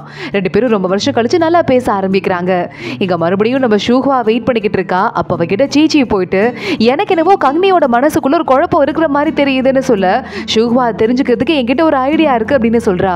கங்னி உள்ள உட்காந்து நம்ம சாய் கொடுத்த அதே குட்டி சிலையை பார்த்துட்டு இருக்கும் போது சீச்சி எங்க ஓடி வந்து சாய்க்கு ஏதோ அடிபட்டுருச்சான், ஏதோ வண்டியில போகும்போது கீழே விழுந்துட்டானா அப்படின்னு சொல்ல கங்னி அங்கிருந்து விறுவிறுன்னு ஓடி போறா. நடு ராத்திரியில கூட கங்னி வேகமா வெளியே போய் நின்றுட்டு இருக்க. அங்க ஷூஹ்வா வந்துடுறா. இந்த நேரத்துல எங்க போற, எங்கேயும் போக கூடாது அப்படின்னு சொல்லிக்கிட்டு இருக்க. கங்னி என்ன பண்றதுன்னு தெரியாம திருன்னு முழிக்கிறா. இங்க பாரு கங்னி, உன்னை நீயே ஏமாத்திக்காத, உனக்கு யாரை பிடிச்சிருக்கு நீ முடிவு பண்ணு. தூவானோட அம்மா வேற வந்துட்டாங்க, இதுக்கும் மேல நம்ம வந்து கண்டினியூ பண்ணிட்டே இருந்தோம்னா உன் கல்யாணத்தை தடுத்து நிறுத்த முடியாது. உன் மனசுல என்ன இருக்கு சொல்லு அப்படின்னு கேட்க, இல்லக்கா இங்க பாரு அம்மா என்ன சொல்றாங்களோ அதை நான் கேட்பேன், நீ மத்ததெல்லாம் பத்தி கவலைப்படாத அப்படின்னு கங்னி சொல்லிக்கிட்டு இருக்கா. எனக்கு அவரை பத்தி கவலை இருக்கு, ஆனா நான் என்ன பண்ண முடியும் அப்படின்னு. ஷூஹ்வா உடனே அப்படிலாம் பேசாத, வெளியே நிக்கிறானா நம்ம சாய், அவன்கிட்ட நீ போய் பேசு அப்படின்னு சொல்ல கங்னி பாக்குறா. ஒருவேளை மறுபடியும் கல்யாணம் படிக்கிறதுக்கு வாய்ப்பு கிடைக்குமோ அப்படின்னு சிரிச்சுட்டே வேகமா வெளியே ஓடுறா. கதவை வேகமா ஓபன் பண்ணா ஆப்போசிட்ல சாய் நிக்கிறான். சாய் கோபத்துல இருக்கான். ஏன்னா தூவானோட அம்மா கப்பல்ல இருந்து இறங்கும் போது சாயா இருக்கால, அவளை பிக்கப் பண்ணிக்கிறதுக்காக தான் சாய் ஏற்பாடு பண்ணா, அப்படியே மருமகள் ஆக்கிடலாம் அப்படின்னு சொல்லிட்டு. ஆனா அந்த பிளானையே கங்னி கெடுத்துட்டாங்கிறதால ஏன் இந்த மாதிரி பண்ண அப்படின்னு அவன் கோவமா கேட்க கங்னி பாக்குறா. நீ மட்டும் என் கல்யாணத்தை நிறுத்த என்னெல்லாம் பண்ண, அதுக்கு பதிலா நான் ஒரு திட்டம் போடக்கூடாதா அப்படின்னு கேட்க உடனே அதுக்கு சாய் பார்த்துட்டு இங்க பாரு என்ன நினைச்சிட்டு இருக்க, நான் உன் மேல இவ்வளவு காட்டுற பாசத்தை யாரோ ஒருத்தங்க பார்த்திருந்தா கூட இந்நேரம் மனசு மாறி இருப்பாங்க, ஆனா என் மேல உனக்கு ஒரு துளி கூட பாசம் வரவே இல்லையா, ஏன் இந்த மாதிரி ஃபேமிலியா சேர்ந்து அடுத்தவங்களை ஏமாத்திட்டு இருக்கீங்க, உன் அம்மாக்கும் என் அம்மாக்கும் தான் ஏற்கனவே பிரச்சனை இருக்குன்னு தெரியுது இல்ல, அப்படி இருக்கும்போது நான் கொஞ்சம் கொஞ்சமா சமாளிக்கிறதுக்கு தானே ட்ரை பண்ணிக்கிட்டு இருக்கேன், அதுக்குள்ள எதுக்காக இந்த மாதிரி பண்ணிக்கிட்டு இருக்க, உன் அம்மா இப்போ வந்து தூவானை வந்து பார்த்து கவனிச்சுக்கிறாங்களே, அவன்கிட்ட பதவி மட்டும் வருங்கிற ஒரு ஐடியா இல்லாம இருந்தா அவனை பார்த்துருப்பாங்களா, நீங்க மட்டும் ரொம்ப நல்லவங்க மாதிரி அப்பையிலேருந்தே பேசிக்கிட்டு இருக்கீங்க அப்படின்னு தூவான் கத்த ஆரம்பிக்க அவ்வளவுதான் கங்னிக்கு மனசு கஷ்டமாயிருது.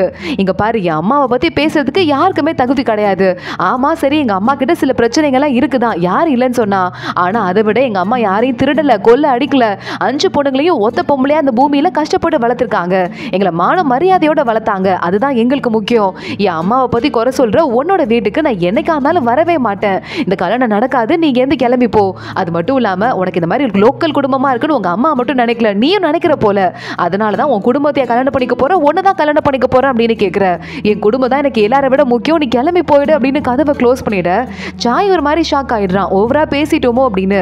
கங்னி சாய் கதவை திறப்பான் அப்படின்னு அழுதுட்டே உள்ள நின்றுட்டே இருக்க, ஆனா சாய் அதுக்கு மேல அவளை டிஸ்டர்ப் பண்ணாம அங்கிருந்து கிளம்பி போயிட கங்னி எட்டி பார்த்துட்டு இருக்கா, அழுதுட்டு இருக்கா. அங்க சீச்சி வந்து சரி பரவாயில்லவா அப்படின்னு ஆறுதல் சொல்லிக்கிட்டு இருக்கா. இங்க நம்ம தூவானோட அம்மா உள்ள ரூம்ல உட்காந்துட்டு இருக்காங்க. அப்ப வேலைக்கார பொண்ணு தூவான் கிட்ட இன்னைக்கு நீங்க 2 பேரும் ஒரே ரூம்ல படுத்துக்கோங்க, நாளைக்கு இன்னொரு ரூம் ரெடி பண்ணிடுறோம் அப்படின்னு சொல்ல தூவான் ஓகே அப்படின்னு சொல்லிக்கிட்டு இருக்கான். உடனே நம்ம தூவானோட அம்மா பக்கத்துல இருக்க பெட் எல்லாம் செக் பண்றாங்க, நல்ல திக்கான பெட்டா இருக்கு, என்னப்பா கங்னியோட குடும்பம் ரொம்ப நல்லா பாத்துக்கிறாங்க போல, நீ அதுக்கு பதிலுக்கு என்ன செய்ய போற அப்படின்னு கேட்க தூவான் ஒரு மாதிரி திருன்னு முழிக்கிறான். அவங்க அம்மா உடனே இப்ப மண்டி போடு அப்படின்னு சொல்லிட்டு இங்க பாருடா, நிறைய பேர் உன்ன மாதிரி ஜூர நல்லா இருக்குன்னு கேள்விப்பட்டிருக்கேன், கொஞ்சம் ஸ்டார்டிங்ல வந்துட்டு அடுத்தவங்க குடும்பத்துக்கிட்ட ஹெல்ப் எல்லாம் வாங்கிட்டு ஆனா பதவி வர வரைய வெயிட் பண்ணிட்டு அப்புறமா வேற எங்கேயாவது போயிட்டு நல்ல பெரிய குடும்பத்தை போனா கல்யாணம் பண்ணிக்குவாங்க அப்படின்னு, ஆனா நான் உன்னை நன்றி கட்ட மாதிரி வளர்க்கல, நீ என்ன பண்ண போற அந்த குடும்பத்துக்கு அப்படின்னு கேட்க உடனே தூவான் பாக்குறான், நாளைக்கு போய் இந்த ஃபேமிலி கிட்ட நான் கல்யாணத்துக்கு சம்மதம் பேசிடுறேம்மா அப்படின்னு சொல்றான். அவங்க அம்மாக்கு அப்பதான் நிம்மதியா இருக்கு. அடுத்த நாள் காலையில ஆயிடுது. இங்க பார்த்தா நம்ம சாய் ரொம்ப சோகத்துல பொண்ணுங்களெல்லாம் நல்லா கூப்பிட்டு டான்ஸ் எல்லாம் ஆட விட்டுட்டு அதை பார்த்துட்டு ஒயின் குடிச்சிட்டு உட்காந்துட்டு இருக்கான். உள்ள ஹன்னு போறான். அவன் கிட்ட போய் ஒரு பொண்ணு கொஞ்சம் ஆரம்பிக்க அந்த பொண்ணு கீழே தள்ளி விட்டுட்டு, ஏன் என் பொண்டாட்டி எனக்கு திருப்பி அடிக்கவா, எல்லாம் இங்க வெளியே போங்க அப்படின்னு சொல்லிட்டு கத்த ஆரம்பிக்க அத்தனை பேரும் அங்க இருந்து கிளம்பி போயிடுறாங்க. ஆனா நீ என்ன பண்ணிக்கிட்டு இருக்க அப்படின்னு சாயை பார்த்து கேட்க, ஏண்டா பாட்டு கேட்டுட்டு இருக்கேன், இதுல என்ன தப்பா இருக்கு அப்படின்னு சாய் சொல்லிக்கிட்டு இருக்கான். இங்க பாரு தூவானுக்கும் கங்னிக்கும் என்கேஜ்மெண்ட் ஃபிக்ஸ் ஆயிடுச்சு, அவங்க 2 பேருக்கும் கல்யாணம் நடக்க போகுது, நீ கண்டுக்காம இருக்க போறியா அப்படின்னு கேட்க, நான் என்ன பண்ண முடியும் முடியும் அப்படின்னு நம்ம சாய் ஆனா மனசுக்குள்ள ஒரு கலக்கத்தோடயே பேசிட்டு இருக்கான். நீ இவ்வளவு ஒரு லூசரா இருப்ப நான் நினைச்சு கூட பார்க்கல, நான் கிளம்புறேன் அப்படின்னு ஹன் அங்கிருந்து கிளம்ப சாய் கையில போட்டிருக்க கிளாஸ் எல்லாம் போட்டு உடைச்சிட்டு இருக்கான். இங்க இன்னொரு பக்கம் நம்ம கங்னியோட வீட்டுல எல்லா பொண்ணுங்களும் சேர்ந்துட்டு இன்னைக்கு ஒரு ஃபங்க்ஷன் இருக்கு, அதனால அம்மாக்கு ஆளுக்கு கிஃப்ட் கொடுத்துட்டு இருக்காங்க. அவங்க அம்மா ஹாப்பியா இருக்காங்க, எல்லாரும் சேர்ந்து சாப்பிட ஆரம்பிக்கிறாங்க. அம்மாக்கு தான் இந்த பெஸ்ட் ஃபுட் அப்படின்னு இருக்கிறதுலே பெஸ்ட்டை கூட எல்லா பொண்ணுங்களும் அம்மாக்கு கொடுக்க நம்ம கங்னியோட அம்மா ரொம்ப ஹாப்பி ஆயிடுறாங்க. இங்க பாரு அப்படின்னு நம்ம சாய் ஹன்னை பார்த்து, நான் ஏற்கனவே கங்னிக்கு எவ்வளவு பண்ண முடியுமோ பண்ணிட்டேன், கெஞ்சி கூட பார்த்துட்டேன், இதுக்கு மேல என்ன போய் காலில் விழணுமா, என்னால விழ முடியாது, அவளுக்கு மனசாட்சியே இல்லைன்னு சொல்ல, இங்க பாரு நான் நம்மள மாதிரி கங்னியும் அவ ஃபேமிலியும் வளரல, அவங்க கஷ்டப்பட்டிருக்காங்கன்னு சொல்ல, ஏண்டா என் அம்மா கூட தான் சின்ன வயசுலேயே புருஷம் இல்லாம என்ன கஷ்டப்பட்டு வளர்த்தாங்க, இப்போ அவங்க பட்டதெல்லாம் கஷ்டம் இல்லை, உங்க குடும்பம் மட்டும் ஸ்பெஷலா பட்டாங்களா அப்படின்னு சாய் மறுபடியும் கடுப்பாகிறான். இந்த தடவை நீ தப்பா பேசிட்டேனா, அந்த குடும்பப்பட்டது சாதாரண கஷ்டம் இல்லை அப்படின்னு ஒரு பிளாஷ்பேக்கை சொல்ல ஆரம்பிக்கிறான். நம்ம கங்னியோட அண்ணா இறந்து போயிட்டு அவங்க அப்பாவும் இறந்து போயிட்டு இந்த குடும்பத்துல பொண்ணுங்க மட்டும் தனியா இருந்தாங்கல்ல, அந்த நேரத்துக்கு கொள்ளக்காரங்கெல்லாம் உள்ள வராங்க. அவங்க பாட்டுக்கு இஷ்டத்துக்கு இவங்க வீட்டுல இருக்க எல்லா பொக்கிஷத்தையும் தூக்கிட்டு போறாங்க. ஒரு சின்ன பூச்செடியை கூட விடாம அங்க குட்டியா இருக்க கங்னி ஓடி போயிட்டு எங்க அப்பா கொடுத்தது என்னை விட்டு போயிரு ப்ளீஸ், இந்த பூத்தொட்டியை மட்டும் விட்டு போயிருன்னு கத்த ஆரம்பிக்க குழந்தைங்கன்னு கூட பார்க்காம குழந்தைங்களே அடிக்கிறாங்க. அப்பதான் அவங்க அம்மா கட்டையெல்லாம் எடுத்துட்டு வந்துட்டு கொள்ளக்காரங்களெல்லாம் ஓட ஓட விரட்டி, இனிமே வந்தீங்க நடக்கிறதே வேற அப்படின்னு சொல்லிட்டு ஆம்பளைங்க கூட கூட சண்டை போட ஆரம்பிச்சிருக்காங்க முதல் தடவையா. அது வரையும் அமைதியா அப்படியே எல்லா பொண்ணுங்க மாதிரியும் ஹை கிளாஸ் லேடிஸ் மாதிரி வாழ்ந்துட்டு இருந்தவங்க இதுக்கு மேல இப்படி இருந்தா மதிப்பு இல்ல, பிள்ளைங்களை காப்பாற்ற முடியாது அப்படின்னு சொல்லிட்டு அதுக்கப்புறம் தான் கொஞ்சம் கொஞ்சமா அவங்க கேரக்டரை மாத்திக்க ஆரம்பிச்சிருக்காங்க. வேற வழியே இல்லாம இந்த கதையை முழுசா சொல்ல ஆரம்பிச்சுக்கிட்டு இருக்கான். இது கேட்கும் போதே நம்ம சாய் கண்ணில் கண்ணீர் கொட்ட ஆரம்பிச்சிருது. என்னது இது, யாருக்கு ஆக்ஷன் எடுக்கலையா, அவங்க சொந்தக்காரங்களா எங்க போனாங்க அப்படின்னு கேட்க, சொந்தக்காரங்களா கங்னியோட குடும்பத்துல இருக்க எல்லா நிலத்தையும் அடிச்சு போடுங்கிறதுல அவங்க பிஸியா இருந்தாங்க.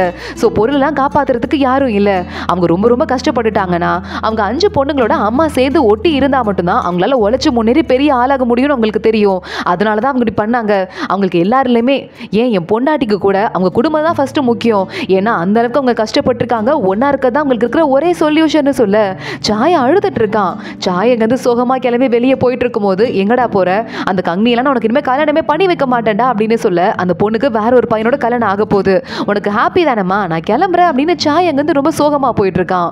இவ்வளவு சோகமா பாருதை பார்த்து அவங்க அம்மாவே ஷாக் ஆயிடுறாங்க. இங்க நம்ம கங்னியும் ஷூஹுவாவும் சேர்ந்து ஒரு கேக் ஒன்று ரெடி பண்றாங்க. எக்ஸாமுக்கு போறவங்களுக்குலாம் நல்ல ஸ்ட்ரென்த் கொடுக்கணும் அப்படிங்கிறதுக்கான ஸ்பெஷல் கேக்கா இது. இந்த கேக்கை ரெடி பண்ணி ஒரு பாக்ஸ்ல போட்டு வைக்க, அங்க நம்ம லீஷாவை பார்த்து, இதை போயிட்டு பக்கத்துல நம்ம தூவான் இன்னைக்கு எக்ஸாமுக்கு போறான், அவன்கிட்ட போய் கொடுத்துட்டு வா அப்படின்னு சொல்ல, இப்போ நான் அவனை பார்க்கலாமா அப்படின்னு லீஷா கேட்கிறா. ஏண்டி நம்மலாம் ஒரே குடும்பமாக போறோம், கல்யாணம் நிச்சயம் ஆயிடுச்சு, இதுக்கு மேல என்ன, நீ போயிட்டு உன் மாமாவை பார்க்க போற, போய் பார்த்து கொடுத்துட்டு வா அப்படின்னு சொல்ல, நான் போயிட்டு வரேன் அப்படின்னு லீஷா ஜாலியா ஓடி போயிடுறா. அதெல்லாம் எடுத்துட்டு நம்ம தூவான் போய் எக்ஸாம் ஹால்ல நின்றுட்டு இருக்கான்.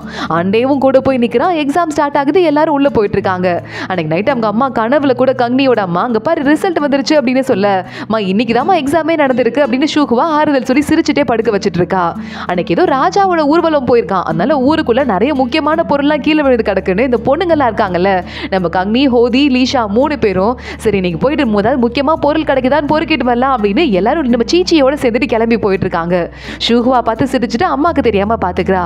நம்ம கங்னி எல்லாரும் ரோட்ல போய் அங்கங்க சுத்தி பார்த்துட்டு இருக்கும் போது தூரமா யாரோ ஒருத்தங்க ஒளிஞ்சிருந்து போற மாதிரி இருக்கு. யாரா இருக்குன்னு கங்னி பாக்குறா. கொஞ்சம் தூரம் போனா ஏதோ ஒரு பவுச் ஒன்று இருக்கு. அந்த பவுச் தூக்கி பார்த்தா உள்ள காஸ்ட்லியான முத்தால பண்ண ஒரு சீப்பு ஒன்று இருக்கு. இவ்வளவு காஸ்ட்லி சீப்பா, ஒருவேளை அவன் வந்து வச்சுட்டு இருப்பானோ, இது சாய் வேலையா இருக்குமோ அப்படின்னு யோசிச்சுட்டு அதை கையிலேயே வச்சுட்டு இருக்கா. மத்த பொண்ணுங்கெல்லாம் ஆளுக்கு கீழே கிடக்கிற ஒரு பொருளை பொறுக்கிட்டு வந்துட்டு இதே எப்படி இருக்கு அதே எப்படி இருக்குன்னு சிரிச்சு பேசிக்கிட்டு இருக்காங்க. போதும் வாங்க போலாம் அப்படின்னு கங்னி அந்த சீப்பை ஒளிச்சு வச்சுட்டு அங்கிருந்து கிளம்பி போயிடுறா. அதை கையில வச்சுட்டு பார்த்துட்டு இருக்கா. ஒரு தடவை ஏற்கனவே நம்ம சாய் ஒரு பால் அடிச்சு கங்னியோட சீப்பு ஒன்று உடஞ்சதுல தலையில இருந்தது, அந்த மாதிரியே இருக்கு. ஒருவேளை அதே மாதிரி அவனே பண்ணி கொடுத்துருப்பானோன்னு அவளுக்கு டவுட் இருக்கு. அடுத்த நாள் காலையில அவங்க அம்மா ரெடி ஆயிட்டு இருக்கும் போது ஹோடி வேகமா ஓடி வந்துட்டு, அம்மா ராஜாவோட ஊர்வலத்தில் நேற்று யாரோ ஒரு முக்கியமான பொருளை திருடிட்டாங்களாம், அதனால போலீஸ் வந்து விசாரிக்கிறாங்கன்னு சொல்ல கங்னி பயந்து போயிடுறா. ஒருவேளை இதுவா இருக்குமோ அதை எடுத்து பார்த்துட்டு இருக்கா. சீச்சி பார்த்துட்டு எடுத்த இடத்துல வச்சிடலாமாடி அப்படின்னு கேட்க, இன்னைக்கு நைட்டு போய் வச்சிடலாம் அப்படின்னு சொல்லிட்டு கங்னியும் ஓகே சொல்லிடுறா. அன்னைக்கு நைட்டு போறாங்க. கங்னி போய் அதே இடத்துல வைக்கிறதுக்கு போக சீச்சி யாராவது வராங்களான்னு பார்த்துட்டு இருக்கா. கரெக்டா அப்போ சாய் அங்க வந்துடுறான். அவங்கள்ட்ட காணா போனது வேற ஒண்ணு அப்படின்னு சொல்லிட்டு, நீ ஏன் பயப்படுறன்னு கேட்க, கங்னி வேகமா சாயோட கையை பிடிச்சி இழுத்துட்டு, இது உன்னோட தான் நீயே வச்சுக்கோ அப்படின்னு கொடுக்க, உனக்கு ஃபர்ஸ்ட் மீட்டிங் ஞாபகம் இல்லையா, நான் உன்னோட உடைச்சிட்டேன்ல, அதுக்கு நான் திருப்பி கொடுக்கணுமேங்கிறதுக்காக இதை திருப்பி கொடுத்துட்டு இருக்கேன். உனக்கு கல்யாணம் தனிக்கு கொடுக்கலாங்கிறத பத்திரமா வச்சுட்டு இருந்தேன். ஆனா இப்போ நம்ம 2 பேருக்கும் கல்யாணம் ஆக போறது இல்ல, ரிசல்ட் வரப்போகுது, உனக்கு சீக்கிரமா இன்னொருத்தங்களோட கல்யாணம் ஆக போகுது, அதுக்கு கிஃப்டா இதை வச்சுக்கோ அப்படின்னு சொல்லிக்கிட்டு இருக்க. நம்ம கங்னி ஒரு மாதிரி அப்செட் ஆயிடுறா, சோகமாயிடுறா. சோகமாவே சாய் பார்த்துட்டு, நான் உன்ட்ட சில வார்த்தையெல்லாம் பேசிட்டேன், அப்படிலாம் பேசியிருக்க கூடாதான், அதுக்கு உன்ட்ட இப்ப மன்னிப்பு கேட்டுக்கிறேன், சாரி அப்படின்னு அப்படின்னு சொல்ல அங்க ஆடுலாம் மேய்ச்சிட்டு ஆளுங்க வராங்க. சீச்சி கூப்பிடுறா, வாடி போயிடலாம், ஆளுங்க வராங்க அப்படின்னு. சாய் பாக்குறான், நான் உன்ட்ட சில வார்த்தைகளை பேசியும் இருக்கக்கூடாது, அது மட்டும் இல்லாம நான் உன்னை ரொம்ப மிஸ் பண்றேன், நீ என்னை ஏமாத்திட்டே இருப்பல, அதெல்லாம் நான் மிஸ் பண்றேன் அப்படின்னு சொல்ல சீச்சி அதுக்குள்ள வந்துடுறா. டைம் ஆச்சு, வா போலாம் அப்படின்னு. கங்னி கையில சீப்பு இருக்குல்ல, ஆடுங்கெல்லாம் அந்த பக்கம் கிராஸ் ஆயிட்டு இருக்கு. அதுல ஒரு ஆடு மேல அந்த சீப்பை வச்சுட்டு எனக்கு தேவையில்லை அப்படின்னு கங்னி கிளம்ப வேகமா நம்ம சாய் போறான். ஒரு ஆடா போய் தேட ஆரம்பிக்கிறான். ஆனா சீப்பு கிடைக்கவே இல்லை. கங்னியை திரும்பி பார்த்து, வேண்டானா என் கையிலேயே கொடுக்க வேண்டியதானே, ஏன் இப்படி என்ன ஹர்ட் பண்ணிட்டே இருக்க அப்படின்னு சாய் கேட்க கங்னி கையில தான் அந்த சீப்பை வச்சிட்டு இருக்கா. காட்டுறா, இதோ இங்க இருக்கு அப்படின்னு சொல்லிட்டு, நான் உன்னை ஏமாத்துறத மிஸ் பண்றேன்னு சொன்னல, அதான் கடைசி தடவையா உன்னை ஏமாத்தினேன். இதுக்கு மேல நம்ம 2 பேரும் பேசிக்கிறதுக்கு வாய்ப்பே கிடைக்காது. ஆனா அந்த கிஃப்ட்டை உன்னை வச்சுக்க முடியாது. இன்னொரு பையனை நான் கல்யாணம் பண்ணிக்க போறேன். இன்னொரு ஆம்பளை கிட்ட இருந்து கிஃப்ட் வாங்குறத வேற யாரும் விரும்ப மாட்டாங்க. இதை நீயே வச்சுக்கோ அப்படின்னு கையில கொடுத்துட்டு உடம்ப பாத்துக்கோ அப்படின்னு கங்னி அங்கிருந்து கிளம்பிடுறா. சாய்க்கு கொஞ்சம் நஞ்சம் அந்த மனசும் அப்படியே விட்டு போயிடுது. அடுத்த நாள் எக்ஸாம் ரிசல்ட் வருது. அண்டேவும் தூவானும் ஓடி வராங்க. அண்டே இந்த லாஸ்ட் பிளேஸ்லாம் தேடிட்டு இருக்கான், நம்ம பேரையே காணோண்டா அப்படின்னு. தூவான் சிரிச்சுட்டே, தப்பான இடத்துல தேடுற, ஃப்ரெண்ட்ல பாரு அப்படின்னு சொல்ல அண்டையோட பேரு 6வது இடத்துல இருக்கு. 6th place வாங்கியிருக்கான். நம்ம தூவான் 1st பிளேஸ். டேய் நீ தான் 1st பிளேஸ் ஆடா அப்படின்னு கேட்க அங்க இருக்கிற பெரிய குடும்பம்லாம் தூவான் கையை பிடிச்சிட்டு எங்க பொண்ணை கல்யாணம் பண்ணிக்கோ, எங்க பொண்ணை கல்யாணம் பண்ணிக்கோன்னு கத்த ஆரம்பிக்க தூவானும் அண்டேவும் எஸ்கேப் ஆகி பயங்கரமா ஓடி வந்துட்டு இருக்காங்க. இங்க வீட்டுல லேடிஸ் எல்லாம் இருந்துட்டு இருக்காங்க. அப்ப நம்ம ஷூஃபாவை பார்த்து தூவானோட அம்மா, எனக்கு மட்டும் இன்னொரு பையன் இருந்திருந்தா உனக்கு கல்யாணம் பண்ணி கொடுத்துருப்பேம்மா அப்படின்னு சிரிச்சுட்டே சொல்ல கரெக்டா அங்க ஆளுங்க ஓடி வந்து தூவான் பாஸ் ஆயிட்டாராம், 1st பிளேஸா அப்படின்னு சொல்ல எல்லாரும் ஹாப்பி ஆயிடுறாங்க. கங்னியோட அம்மா கத்து ஆரம்பிக்கிறாங்க, ஜெயிச்சிட்டோம் ஜெயிச்சிட்டோம் அப்படின்னு சொல்லிட்டு. சரி மத்தவங்க எல்லாம் எங்க போனாங்கன்னு கேட்க எல்லாருக்கும் பயந்துட்டு அவர் ஒளிஞ்சிட்டு இருக்காருன்னு சொல்ல கங்னியோட அம்மா ஆளுங்களை கூட்டு போயிட்டு அவரை பத்திரமா கூட்டு வாங்க அப்படின்னு சொல்லிட்டு இருக்க ஷூஹ்வா சொல்றா, அம்மா வேண்டாமா அப்படின்னு அவங்க அம்மாவை பார்த்து சிக்னல் காட்டுறா. சாரிங்க சம்மந்தி, நான் கொஞ்சம் உணர்ச்சி வசப்பட்டுட்டேன், என் பொண்ணோட புருஷன் நினைச்சிட்டே பேசிட்டேன்னு சொல்ல நீங்க அப்படியே பேசலாம், அதுல எந்த டவுட்டும் இல்ல, 1st பிளேஸ்ல அவன் ராஜாவாவே ஆனாலும் உங்க பொண்ணு தான் என்னோட பையனுக்கு பொண்டாட்டியா வர போறா அப்படின்னு அவங்க அம்மா சொல்ல ஹாப்பி ஆயிடுறாங்க. இங்க இன்னொரு பக்கம் நம்ம சாயோட அம்மா மறுபடியும் 2 பொண்ணுங்க போட்டோ எடுத்துட்டு வச்சுட்டு இதுல எந்த பொண்ணை பார்க்கலாம் அப்படின்னு ஹன்னோட அம்மா கிட்ட பேசிட்டு இருக்க அப்ப ஹன்னு வேகமா உள்ள ஓடி வரான். உங்களுக்கு ஒண்ணு தெரியுமா, உங்க பையன் சாய் என் அண்ணன் இருக்கானே மறுபடியும் கப்பல் எடுத்துட்டு பக்கத்து நாட்டுக்கு போக போறானா, வரதுக்கு திரும்ப 5 வருஷம் ஆகுமா அப்படின்னு சொல்ல அவங்க அம்மா வேகமா ஓடி வராங்க. டேய் என்னடா நினைச்சிட்டு இருக்க அப்படின்னு. ஆனா சாய் எதையுமே காதுல வாங்கிக்கல, மாறி மாறி குடிச்சிட்டே இருக்கான். நான் கிளம்ப போறேன், நான் வரதுக்கு 5 வருஷம் ஆகும், அதுக்கு முன்னாடி சில வேலையெல்லாம் இருக்கு, அந்த வேலையெல்லாம் நான் பார்க்கணும் அப்படின்னு சொல்ல உடனே அந்த ஹன்னு இருக்கானே சிச்சுவேஷன் புரிஞ்சுக்க முடியாம அந்த துவான் இருக்கானே அவன் பாஸ் ஆயிட்டான், இன்னைக்கு தான் எக்ஸாம் ரிசல்ட், டாப் ஸ்கோரர் அவன் தான் அப்படின்னு சொல்ல ஓ இன்னைக்கு ரிசல்ட் நாளா, இன்னைக்கு தான் எனக்கும் அவளுக்கும் கல்யாணம் நடக்க இருந்த நாள் அப்படின்னு சாய் சோகமா இருந்துட்டு இருக்கான். அவங்க அம்மா பார்த்துட்டு ரொம்ப ஃபீல் ஆயிடுறாங்க. அம்மா நான் ரொம்ப நாளுக்கு அப்புறமா மறுபடியும் கப்பல் எடுக்க போறேன், இந்த தடவை போனா 5 வருஷமாவது ஆகும், நிறைய லாபத்தோட வருவேன், அது வரை உங்களை நீங்க பாத்துக்கோங்க, கொஞ்சம் ஏற்பாடெல்லாம் இருக்கு, அதை முடிச்சுட்டு நான் கிளம்ப போறேன்னு சொல்லிட்டு அங்கிருந்து போயிட அன்னிக்கிட்ட வேகமா சாயோட அம்மா நிறைய எவ்வளவு காஸ்ட்லி கிஃப்ட் ரெடி பண்ண முடியுமோ ரெடி பண்ணு, நான் இப்பவே கங்னியோட அம்மா கிட்ட போய் பேசணும் அப்படின்னு சொல்லிக்கிட்டு இருக்காங்க. ஹன்னு ஷாக் ஆயிட்டு இருக்கான். அதே மாதிரி கங்னியோட அம்மா கிட்ட நம்ம சாயோட அம்மா வந்துட்டு நான் பண்ண தப்பு எல்லாத்துக்கும் நான் மன்னிச்சிருங்க, என் பையன் இந்த மாதிரி கிளம்புற அப்படின்னு சொல்லிட்டு இருக்கான், இதுக்கு மேல என்னால தாங்கிக்க முடியாது, நம்ம 2 பேருமே புருஷனை சின்ன வயசுல இழந்துட்டோம், நீங்க உங்க பிள்ளைங்களை நம்பிதானே இருக்கீங்க, அதே மாதிரி நான் என் பையனை நம்பிதான் இருக்கேன், அவன் என்னை விட்டு போறதை தாங்கிக்க முடியல, உங்க பொண்ணு இருந்தா அவன் கண்டிப்பா இங்க இருப்பான் அப்படின்னு சொல்ல நம்ம கங்னியோட அம்மாவே ஃபீல் பண்ண ஆரம்பிச்சிடுறாங்க. அப்பன்னு பார்த்து இல்லங்க தூபான் வீட்ல இருந்து சம்மந்தம் பேசுறதுக்கு அவங்க அம்மா வந்திருக்காங்க அப்படின்னு சொல்ல உடனே நம்ம கங்னியோட அம்மா பார்த்து உங்களை வந்து அனுப்பணும் வெறும் கையோட அப்படின்னு எனக்கு எந்த ஐடியாவும் இல்லை, ஆனா என் பொண்ணுக்கு ஏற்கனவே நான் நிச்சயம் பேசிட்டேன், இதுக்கு மேல அதை நிறுத்த முடியாதுங்க அப்படின்னு சொல்லிட்டு அங்கிருந்து நம்ம கங்னி அம்மா கிளம்பிட சாய் அம்மாக்கு என்ன பண்றதுனே புரியல. சாய் பாக்குறான், இதுக்கெல்லாம் சாப்பாடு போடணும் ரெகுலரா புரியுதா அப்படின்னு சொல்லிட்டு ஒவ்வொன்றையும் பார்த்து பாதுகாத்துட்டு இருக்க அந்த இடத்துக்கு நம்ம ஹன்னு வந்துடுறான். ஆனா நீ என்ன பண்ண போற, எப்படியாவது காலில் விழுந்தாவது கேளு, கங்னி கிட்ட பேசி சம்மதம் வாங்குன்னு சொல்ல இப்ப பாரு அவ டாப் ஸ்கோரரை கல்யாணம் பண்ணிக்க போறா, நல்லா இருக்க போறா, அவளை நான் எதுக்காக அந்த ஸ்பாயில் பண்ணணும், அவளுக்கு என்ன பிடிச்சிருக்கோ அதையே பண்ணட்டும் அப்படின்னு நம்ம சாய் அங்கிருந்து போயிடுறான். ஹன்னுக்கு என்ன பண்றதுன்னு ஒண்ணு புரியல, ஆளுக்கு சோகமா இருந்துட்டு இருக்காங்க. அதோட தான் இந்த எபிசோட் முடியுது. சாயோட அம்மா சம்மதம் பேச போய் அப்பயும் முடியாம தோத்து போய் திரும்ப வந்துட்டு நம்ம ஹன்னை பார்த்து நீ தாண்டா ஹெல்ப் பண்ணணும், உன் பொண்டாட்டி இருக்கால அவன் மூலமா பேசு, எப்படியாவது பொண்ணை தூக்குறோம், என் பையனை எங்க தங்க வைக்கிறோம்னு சொல்ல நான் பாத்துக்கிறேன் ஆண்டி அப்படின்னு சொல்லிட்டு ஹன்னேரா ஃபோகிட்ட வந்துடுறான். செல்லக்குட்டி ப்ளீஸ் உங்க அம்மாட்ட போய் பேசுடா அப்படின்னு காலில் விழுந்து கெஞ்ச ஆரம்பிக்க சரி நான் ட்ரை பண்றேன் அப்படின்னு ஃபூஹி சொல்றா. ஹன்னுக்கு இப்போதான் நிம்மதியா இருக்கு. நேரா நம்ம ஃபூஹி கிளம்பி வந்து அவங்க அம்மா கிட்ட அப்படியே மசாஜ் பண்ற மாதிரி கொஞ்சமா பேச்ச போட்டு பாக்குறா. இங்க பாருமா நமக்கு எப்படி இருப்பான்னு தெரியாது துவான் பையன், பதவி வந்ததுக்கு அப்புறமா கொஞ்சம் திமிரா கூட மாறலாம், ஆனா அந்த சாயை எடுத்துக்கோங்க, நம்ம கிட்ட கெஞ்சி கூத்தாடி கல்யாணம் பண்றாங்க, நம்ம பேச்சு தான் கேட்டுட்டு இருப்பாங்க, கங்னி நல்லா இருப்பா, எனக்கு என்னவோ இந்த கல்யாணத்தை இப்படி திருப்பி விட்டுறதா கரெக்டா இருக்கும் அப்படின்னு கொஞ்சமா மாத்த ஆரம்பிக்க அவங்க அம்மா யோசிக்க ஆரம்பிக்கிறாங்க. கரெக்டா ஷூஹ்வா உள்ள வந்துடுறா. என்ன பேச்சு பேசிட்டு இருக்க, தப்பா எதுவும் பேசாத, போய் வேலையை பாருன்னு சொல்ல ஃபூஹி பாக்குறா. ஷூஹுவாவை வச்சுட்டு வாயே திறக்க முடியாதுன்னு, நீ அம்மா கூடயே இரு, நான் போய் கங்னிட்ட கொஞ்சம் பேசிட்டு வரேன் அப்படின்னு அங்கிருந்து கிளம்பி போறா. இங்க கங்னிட்ட வேலைக்கார பொண்ணு வெட்டிங் ட்ரெஸ்ஸை போட்டு பாருங்கன்னு சொல்ல அதுக்கு போட்டு பார்த்துட்டு எனக்கு தான் தெரியுமே அதானே தச்சேன் அப்படின்னு கங்னி இன்ட்ரெஸ்டே இல்லாம இருந்துட்டு இருக்கா. அங்க ஃபூஹி வந்துடுறா. வந்துட்டு நான் ஒரு முக்கியமான விஷயம் பேசணும், நான் சொல்றதை கேளு, கொஞ்சமாவது யோசி. இந்த சாய் இருக்காரு இப்ப என்ன தெரியுமா பண்ண முடிவு பண்ணிருக்காரு, கடல் வழியா 5 வருஷம் பயணம் போறாராம் வியாபாரத்துக்குன்னு சொல்ல என்னது கடல்லையா, கப்பல்ல கிளம்ப போறாரா அப்படின்னு பயங்கரமா கங்னி ஷாக் ஆயிட்டு இருக்கா. நீ நேரா போய் பேசினா அவன் பிளானை விட்டுருவான், வா என் கூட அப்படின்னு ஃபூஹி கூட்டு போக அங்க ஷூஹுவா வந்துடுறா. நீ என்ன பண்ணிட்டு இருக்க ஃபூஹி அப்படின்னு கத்த ஆரம்பிக்கிறா. நான் சொல்றத கொஞ்சமாவது கேளுங்க, இந்த கல்யாணம் நடந்தே ஆகணும் அப்படின்னு ஃபூஹி மறுபடியும் சொல்ல ஷூஹுவா பார்த்துட்டு இருக்கா. இப்போ வர டாப் லெவல்ல வந்துட்டு இருக்கான் அந்த பையன் தூவான். இன்னும் கொஞ்ச நாள் தான், இது கொஞ்ச நாள்ல வந்துட்டு ரொம்ப ரொம்ப பெரிய பதவிக்கு போயிட்டு இன்னும் ஒரு 10 வருஷத்துல யாராலையும் அசைக்க முடியாத பதவிக்கு போயிடுவான். இது வரைய ஹிஸ்டரியில டாப் 3ல வந்தவங்க மட்டும்தான் எல்லாருமே பெரிய பதவியில இருக்காங்க. அதே மாதிரி தான் துவானும் போவான் அப்படிங்கிறதுல எந்த ஒரு ஆச்சரியமும் இல்லை. அப்படி அவ்வளோ பெரிய பதவிக்கு போற பையன் ஒருத்தனை, ஏன் ஃபியூச்சர்ல மினிஸ்டர் ஆக போற பையன் ஒருத்தனை நம்ம எதிர்த்துக்க முடியுமா? ஏமாத்தி கல்யாணம் பண்ணி வச்சு நம்ம குடும்பமே எதிரி ஆக முடியுமா? அப்புறம் நம்ம குடும்பம் இந்த ஊர்ல நிம்மதியா தான் வாழ முடியுமா அப்படின்னு கேட்க கங்னிக்கு மனசு மாறிடுது. என் ஒருத்தியால ஒட்டுமொத்த குடும்பமும் கஷ்டப்படுறதை நான் பார்க்க விரும்பல, அப்படி பண்ண வேண்டாம் அப்படின்னு சொல்லிடுறா. ஃபூஹி பாக்குறா. உன் தங்கச்சிக்கு விருப்பமே இல்லாம ஒரு பையனை கல்யாணம் பண்ணி வச்சாலும் வைப்ப, குடும்பத்தை கஷ்டப்பட வைக்க மாட்டியா? அதுவும் இல்லாம அந்த பையனுக்கு ஒண்ணுமே இல்லாம இருந்தப்போ நம்ம ஆதரவு கொடுத்து இந்த பையன் நாள் தங்கி இருந்து எக்ஸாம்ல பாஸ் ஆகிறதுக்கு ஹெல்ப் பண்ணிருக்கோம், அப்ப கூட அப்படிலாம் நமக்கு ஏமாத்து வேலை பண்ணுவானா அப்படின்னு ஃபூஹி கத்த ஆரம்பிக்கிறா. இங்க நேரா மறுபடியும் ஃபூஹி கிளம்பி அவங்க வீட்டுக்கே போயிட்டு சாயோட ஹன்னோட அம்மா கிட்ட நம்ம ஹன்னு கிட்ட பேச ஆரம்பிக்கிறா. எங்க அம்மாவை கூட ஏமாத்திடலாம், ஆனா ஷூஹுவா இருக்காளே ரொம்ப ஸ்ட்ரிக்டான ஆளு, அவளை ஏமாத்தவே முடியாது, அம்மாவும் அவ பேச்சு தான் கம்ப்ளீட்டா கேட்பாங்க அப்படின்னு சொல்லிட்டு எனக்கே என்ன பண்றதுன்னு தெரியல அப்படின்னு சொல்லிக்கிட்டு இருக்க சாயோட அம்மா பாக்குறாங்க. என் பையன் இல்லைன்னா கண்டிப்பா கிளம்பிடுவாமா, ஏதாவது பண்ணணும் அப்படின்னு. உடனே ஃபூஹி என்கிட்ட ஒரு ஐடியா இருக்கு, இந்த பக்கமும் ஒரு வேலையை போட்டு அந்த பக்கமும் ஒரு வேலையை போடணும், 2 பக்கமும் நம்ம வேலையை போடும்போது நம்ம கேர்ஃபுல்லா இருக்கணும், ஓகேவா அப்படின்னு கேட்க மத்தவங்க எல்லாம் சிரிச்சுட்டே ஓகேன்னு சொல்லிடுறாங்க. இங்க இந்த பக்கம் நம்ம கங்னியோட அம்மா துவானோட அம்மாவை கூட்டு வந்து உட்கார வச்சுட்டு என்ன சம்மதி எவ்வளவு வேலை இருக்கு, நீங்க நல்லா அழகா ட்ரெஸ் அப்லாம் பண்ணிக்கணும், உங்களுக்கு வந்து ட்ரெஸ் ஸ்டிச் பண்ணிட்டு வரதுக்காக ஷூஹுவா போயிருக்கான்னு சொல்ல ஷூஹுவா உள்ள வந்துடுறா. ஆண்டி நான் ட்ரெஸ் ஸ்டிச் பண்ணி கொண்டு வந்துட்டேன், எப்படி இருக்குன்னு பாருங்கன்னு சொல்லிக்கிட்டு இருக்கா. ஷூஹுவாவை ரொம்பவே பிடிச்சி போயிருது துவானோட அம்மாக்கு.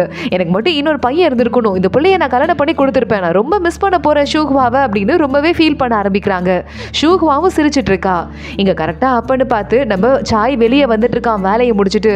இந்த மாதிரி உங்க அம்மா ரொம்ப ஸ்ட்ரிக்டா இருந்துட்டு இருக்காங்க, உட்காந்து நிறைய அப்படி சுவாமிக்கு ஸ்லோகமா எழுதிட்டு கோயிலுக்கு போயிட்டு இருக்காங்க. அங்க போய் போட போறாங்களாம், சாப்பிட கூட மாட்டாங்க. நீங்க கோயிலுக்கு போறீங்களா அப்படின்னு கேட்டுட்டு இருக்க. கரெக்டா அப்பதான் கீழே ஒரு பிரேஸ்லெட் விழுந்துருச்சுன்னு சொல்லிட்டு ஒரு பையன் எடுத்துட்டான் போல. அவனை என்னடா திருடுறியா அப்படின்னு ஆளுங்கெல்லாம் பிடிச்சி கூட்டு போயிட்டு இருக்காங்க. அதையும் நம்ம சாய் பார்த்துட்டு இருக்கான். நேராக அம்மாவை பார்க்கறதுக்காக கோயிலுக்கு போயிட்டு இருக்கான். ஆப்போசிட்ல கங்னியோட ஃபேமிலி ஒட்டு மொத்தமா கோவிலுக்கு வந்துட்டு இருக்கு. என்னடா இது அப்படின்னு பார்த்துட்டு சரி நம்ம அவாய்ட் பண்ணிடலாம் அப்படின்னு நேரா கிளம்பி உள்ள போயிட்டு இருக்க. இன்னொரு பக்கம் ஷூஹுவாவை கழட்டி விட்டு போலாம் அப்படின்னு ஃபூஹி ட்ரை பண்றா. அக்கா நீ இங்கே இரு, நான் என்ன கங்னியை முழுங்கிரவா போறேன் அப்படின்னு கேட்க ஷூஹுவா உடனே இப்ப நான் வந்து உன தங்கச்சியா பார்க்கல, என் எனிமையா பார்த்துட்டு இருக்கேன், நீ ஒழுங்கா வாய மூடிட்டு வா அப்படின்னு சொல்லிட்டு இருக்க. ஃபூஹி திட்ட ஆரம்பிக்கிறா, இவளை யாராலே ஏமாத்த முடியாது அப்படின்னு. ஹன்னு ஓடி வரான். உன் அக்கா மனுஷியா இல்ல வந்து ரோபோவான்னு எனக்கே தெரியல அப்படின்னு கேட்க ஆமா அப்படியே பெரிய பிளான் போட்டு கிழிச்சாரு, யாரும் ஏமாறாம இருக்க, நம்ம வீட்டுல இன்னொரு பிளான் போட்டோம்ல அது எப்படி போகுதுன்னு பாரு அப்படின்னு சொல்ல சரி நான் போய் பார்த்துட்டு வரேன் அப்படின்னு ஹன் அங்கிருந்து ஓட ஆரம்பிக்கிறான். கரெக்டா அப்ப ஹோடி இருக்காளே, அவளுக்கு பயங்கரமான மெமரி பவர் இருக்குல்ல, அவளுக்கு வீட்டுல இறக்குறதுக்காக நிறைய டீ பவுடர்லாம் வருது, ஹோட்டல்ல போட்டதுக்காக பெட்டி பெட்டியா கொண்டு வராங்க. இங்க ஓபன் பண்ணுங்க, லெட்ஜர்லாம் தேவையில்லை, என் மூளையிலே எல்லா கணக்கும் இருக்கு, ஓபன் பண்ணுங்க நான் எண்ணிக்கிறேன்னு சொல்ல அப்போ சீச்சி வந்துடுறா. என்னெல்லாம் வேண்டாம், நீ உள்ள போய் கொஞ்சம் ரெஸ்ட் எடு, நான் பார்த்து வாங்கிட்டு வரேன் அப்படின்னு சொல்லிடுறா. உடனே எல்லா பெட்டியும் எடுத்து உள்ள கொண்டு போயிட்டு இருக்காங்க. எங்க கோயில்ல உள்ள கங்னி போய் உட்காந்துட்டு சாமிகிட்ட வேண்ட ஆரம்பிக்கிறா. என் கல்யாணத்தை பத்தியோ இல்ல தூவானோட எக்ஸாமை பத்தியோ அல்ல பதவியை பத்தியோ நான் வேண்டதுக்காக வரல, எனக்கு முக்கியமான ஒருத்தர் டிராவல் போறாரு, அவருக்கு எந்த ஆபத்தும் வரக்கூடாது, திரும்ப வந்துடணும்னு வேண்டிக்கிறேன் அப்படின்னு சொல்ல தூரமா இருந்து நம்ம சாய் அதை பார்த்துட்டு இருக்கான். இப்ப கூட எனக்காக வேண்டியா அப்படின்னு மறுபடியும் நம்ம கங்னி மறுபடியும் இந்த சோழி போட்டு பார்க்க ஆரம்பிக்க எதுவுமே நல்லதாவே இவளுக்கு விழ மாட்டேங்குது. என்ன அபசுகுணமாவே வருது அப்படின்னு கங்னி நல்லபடியா போயிட்டு வருவானா மாட்டானா அப்படின்னு யோசிக்கிறா. இவளை பார்க்க கூடாது அப்படின்னு சாய் ஒரு பக்கமா ஒளிஞ்சு நின்றுட்டு இருக்கான்.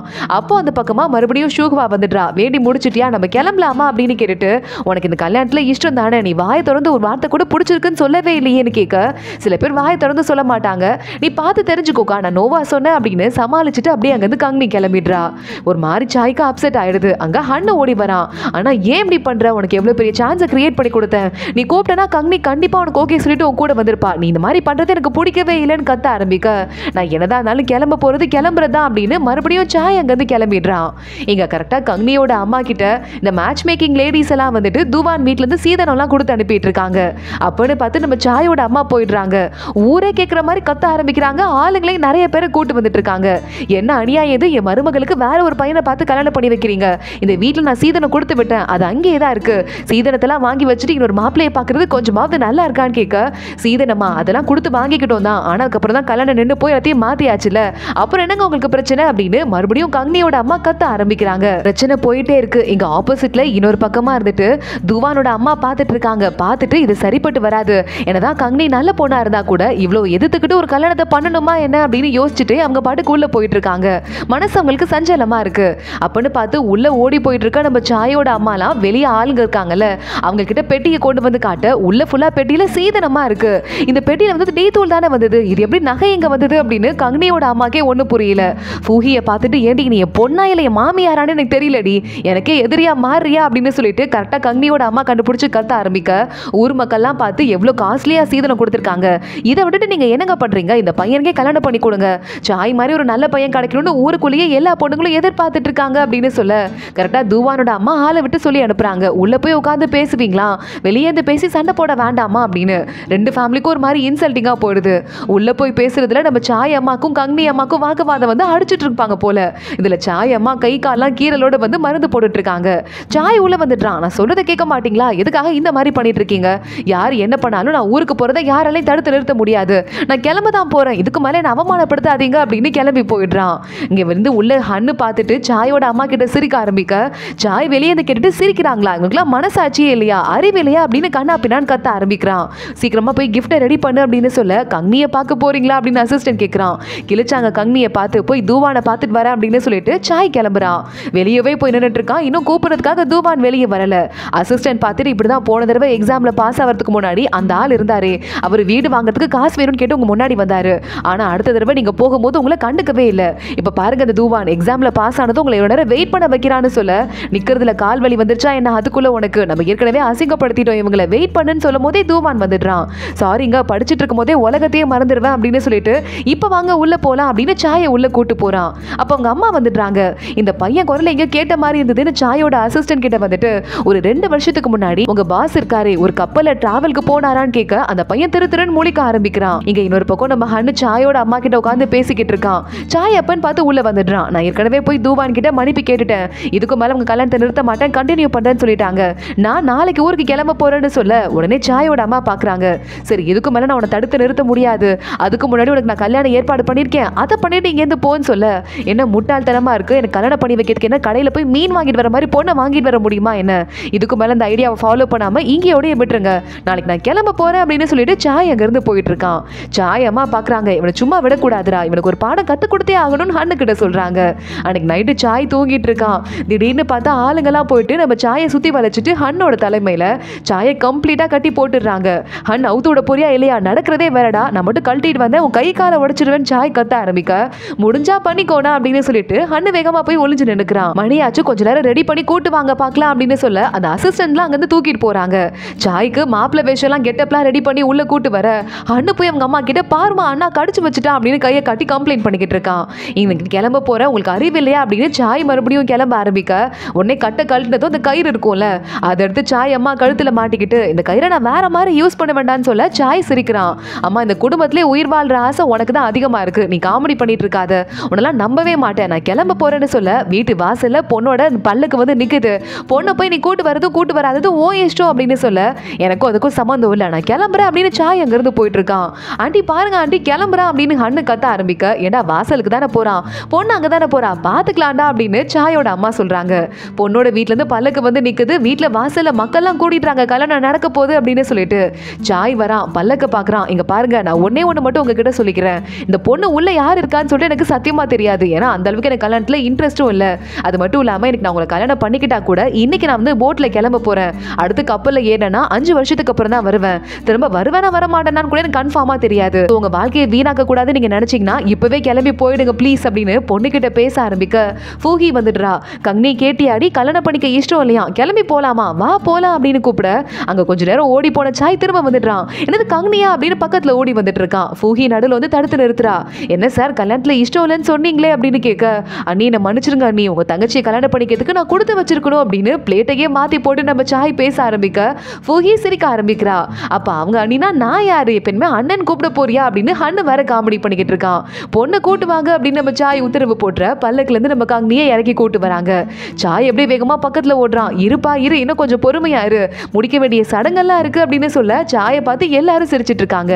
கங்கனி வெக்கப்பட்டுக்கிட்டே உள்ள வந்துட்டு இருக்கா. சாய்க்கு இது வரைய பார்த்த எல்லா முகமும் கங்கனியும் ஞாபகம் வருது. ஃபர்ஸ்ட் தடவை பார்த்தது, கோபப்பட்டது, தண்ணியை தூக்கி ஊஞ்சல ஊத்துனது அப்படின்னு எல்லாமே.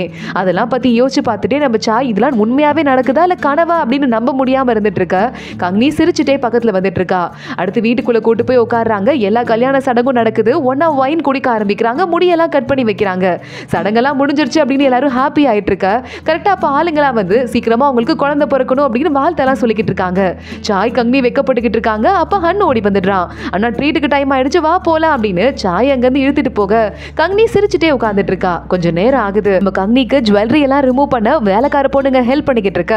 பொண்ணுங்களை வெளியே போக சொல்லிட்டு சாய் உள்ள வந்துடுறான். அவன் போய் ஜுவல்லரி எல்லாம் ரிமூவ் பண்றதுக்கு ஹெல்ப் பண்ணிக்கிட்டு இருக்கான். கங்கனி வெக்கப்பட்டுட்டு அங்கிருந்து கிளம்பி போலாம் அப்படின்னு ட்ரை பண்ணும்போது சாய் வேகமா போயிட்டு அவளை அப்படியே தூக்கிட்டு கொஞ்சம் கொஞ்சமா கட்டில போய் உட்கார வைக்கிறான். என்னால நம்பவே முடியல அப்படின்னு சாய் சொல்ல உடனே கங்கனி கேட்கிறா, ஒருவேளை நான் வந்து பல்லக்குல வரலாம், உண்மையாவே நீ கிளம்பி போயிருப்பியா நீ கப்பல்ல அப்படின்னு கேட்க உடனே நம்ம சாய் பார்த்துட்டு ஆமா போயிருப்பேன், ஆனா உன்னையும் கூட்டு போயிருப்பேன்னு சொல்ல அப்ப இதுவரை வந்து ரொம்ப சோகமா ஆக்டிங் விட்டது எல்லாமே வெறும் ஆக்டிங் தானா அப்படின்னு கேட்டுக்கிட்டு இருக்கா. ஆமா, நான் சோகமா இருக்கதான் இங்க வந்து ஒரு சீரியஸ்னஸ் முதல்ல அதிகமாகும். இது எல்லாமே என்னோட டாப் நாட்ச் பிளான் தான். இந்த பிளான் எங்கேயுமே வந்து மிஸ் ஆகவே இல்லை, கம்ப்ளீட்டா எக்ஸிக்யூட் ஆயிடுச்சு அப்படின்னு சொல்லிக்கிட்டு இருக்க. உடனே கங்கனி பார்த்துட்டு இருக்கா. என்னதான் நீ பெரிய பிளான் பண்ணியிருக்கலாம், உங்க அம்மாவை மடக்கி இருந்திருக்கலாம், அது மூலமா எங்க அம்மாவை போய் சமாதானப்படுத்த வச்சிருக்கலாம். சோ ரெண்டு குடும்பத்துக்கும் நடுவில் இருந்த பிரச்சனை எல்லாம் நீ தீர்த்து வச்சிருக்கலாம்.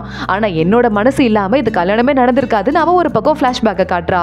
அவங்க அம்மா நம்ம கங்கனியை கூட்டு போய் உட்கார வச்சுட்டு உண்மையாவே உனக்கு யாரடி பிடிச்சிருக்குன்னு கேட்க ஓடி போயிட்டு பாருமா, இந்த வந்து பிரான்ச் இருக்குல்ல, இது பீச் மரத்துல இருந்து கொண்டு வந்ததே வந்து சாய் தான், அதை எப்படி பக்கத்துலயே வச்சு தூங்கிட்டு இருக்கா பாருங்க, இவ மனசுக்குள்ள இருக்கிறது சாய் தான் அப்படின்னு சொல்ல ஷூஹுவா பார்த்துட்டு இங்க பாரு, இந்த வீட்டோட தான் கல்யாணம் பண்ணி வைக்கணும்னு தூவானுக்கு வாக்கு கொடுத்துருக்கோம். எந்த பொண்ணு நம்ம இன்னும் சொல்லவே இல்லைங்கிறதால நீ சாயை கல்யாணம் பண்ணிக்கிறதுல இங்க யாருக்கும் ப்ராப்ளம் இல்லை, நாங்க கடைசி நேரத்துல பொண்ணை மாத்திட்டு போயிட்டே இருப்போம்னு சொல்லியிருக்காங்க. சாய் மேல அப்படியே கையை போட்டுட்டு இந்த மாதிரி தான் நாங்க பிளான் பண்ணி மாத்திட்டோம்னு சொல்ல சாய் பார்த்துட்டு இருக்கான். அப்போ நான் தான் உங்க பிளான்குள்ள விழுந்திருக்கேனா, காதல்ல முட்டாளா இருந்ததால என்னையே ஏமாத்தி எனக்கே தெரியாம இப்படி ஒரு பிளான் போட்டீங்களா அப்படின்னு சொல்லிட்டு நம்ம சாய் கேட்டுக்கிட்டு இருக்கான். ஆமா, ஆனா உனக்கும் துபானுக்கும் நிறைய டிஃபரன்ஸ் இருந்ததுதான், ஆனா நீ ஒரு பெரிய அவனோட முட்டாளுங்கிறது மட்டும் தான் உண்மை அப்படின்னு கங்கனி சொல்ல சாய் சொல்லிக்கிட்டு இருக்கான். எனக்கும் துபானுக்கும் ரொம்ப பெரிய வித்தியாசம் ஒன்று இருந்தது. அது என்னன்னா, என்கிட்ட உன் இதயம் இருந்தது, அவன் கிட்ட இல்ல பாரு அப்படின்னு சொல்லிட்டு நம்ம கங்கனிக்கு கிஸ் பண்ண ஆரம்பிக்க கங்கனி வைக்கப்பட்டு சிரிக்க ஆரம்பிக்கிறா. ரெண்டு பேருக்கும் நடுவில் இருக்கிற ரொமான்ஸ் வாழ்க்கை அப்படியே ஸ்டார்ட் ஆக ஆரம்பிக்குது. செம கியூட்டான இந்த சீனோட தான் இந்த எபிசோட் முடியுது. செகண்ட் பார்ட்டும் பார்த்து முடிச்சாச்சு. இதுக்கும் மேல இருக்கிற எல்லா எபிசோட்ஸும் ஆல்ரெடி நம்ம சேனல்ல ஒவ்வொரு பார்ட்டா தனித்தனியா இருக்கு. அதையும் மறக்காம பார்த்து என்ஜாய் பண்ணுங்க. இன்னும் நிறைய புது புது அப்டேட் நம்ம சேனல்ல வந்துட்டே இருக்க போது. சோ மறக்காம நம்ம சேனலை சப்ஸ்கிரைப் பண்ணி பெல் ஐக்கானையும் கிளிக் பண்ணிக்கோங்க. அடுத்த வீடியோல பார்க்கலாம். அது வரைய பாய்.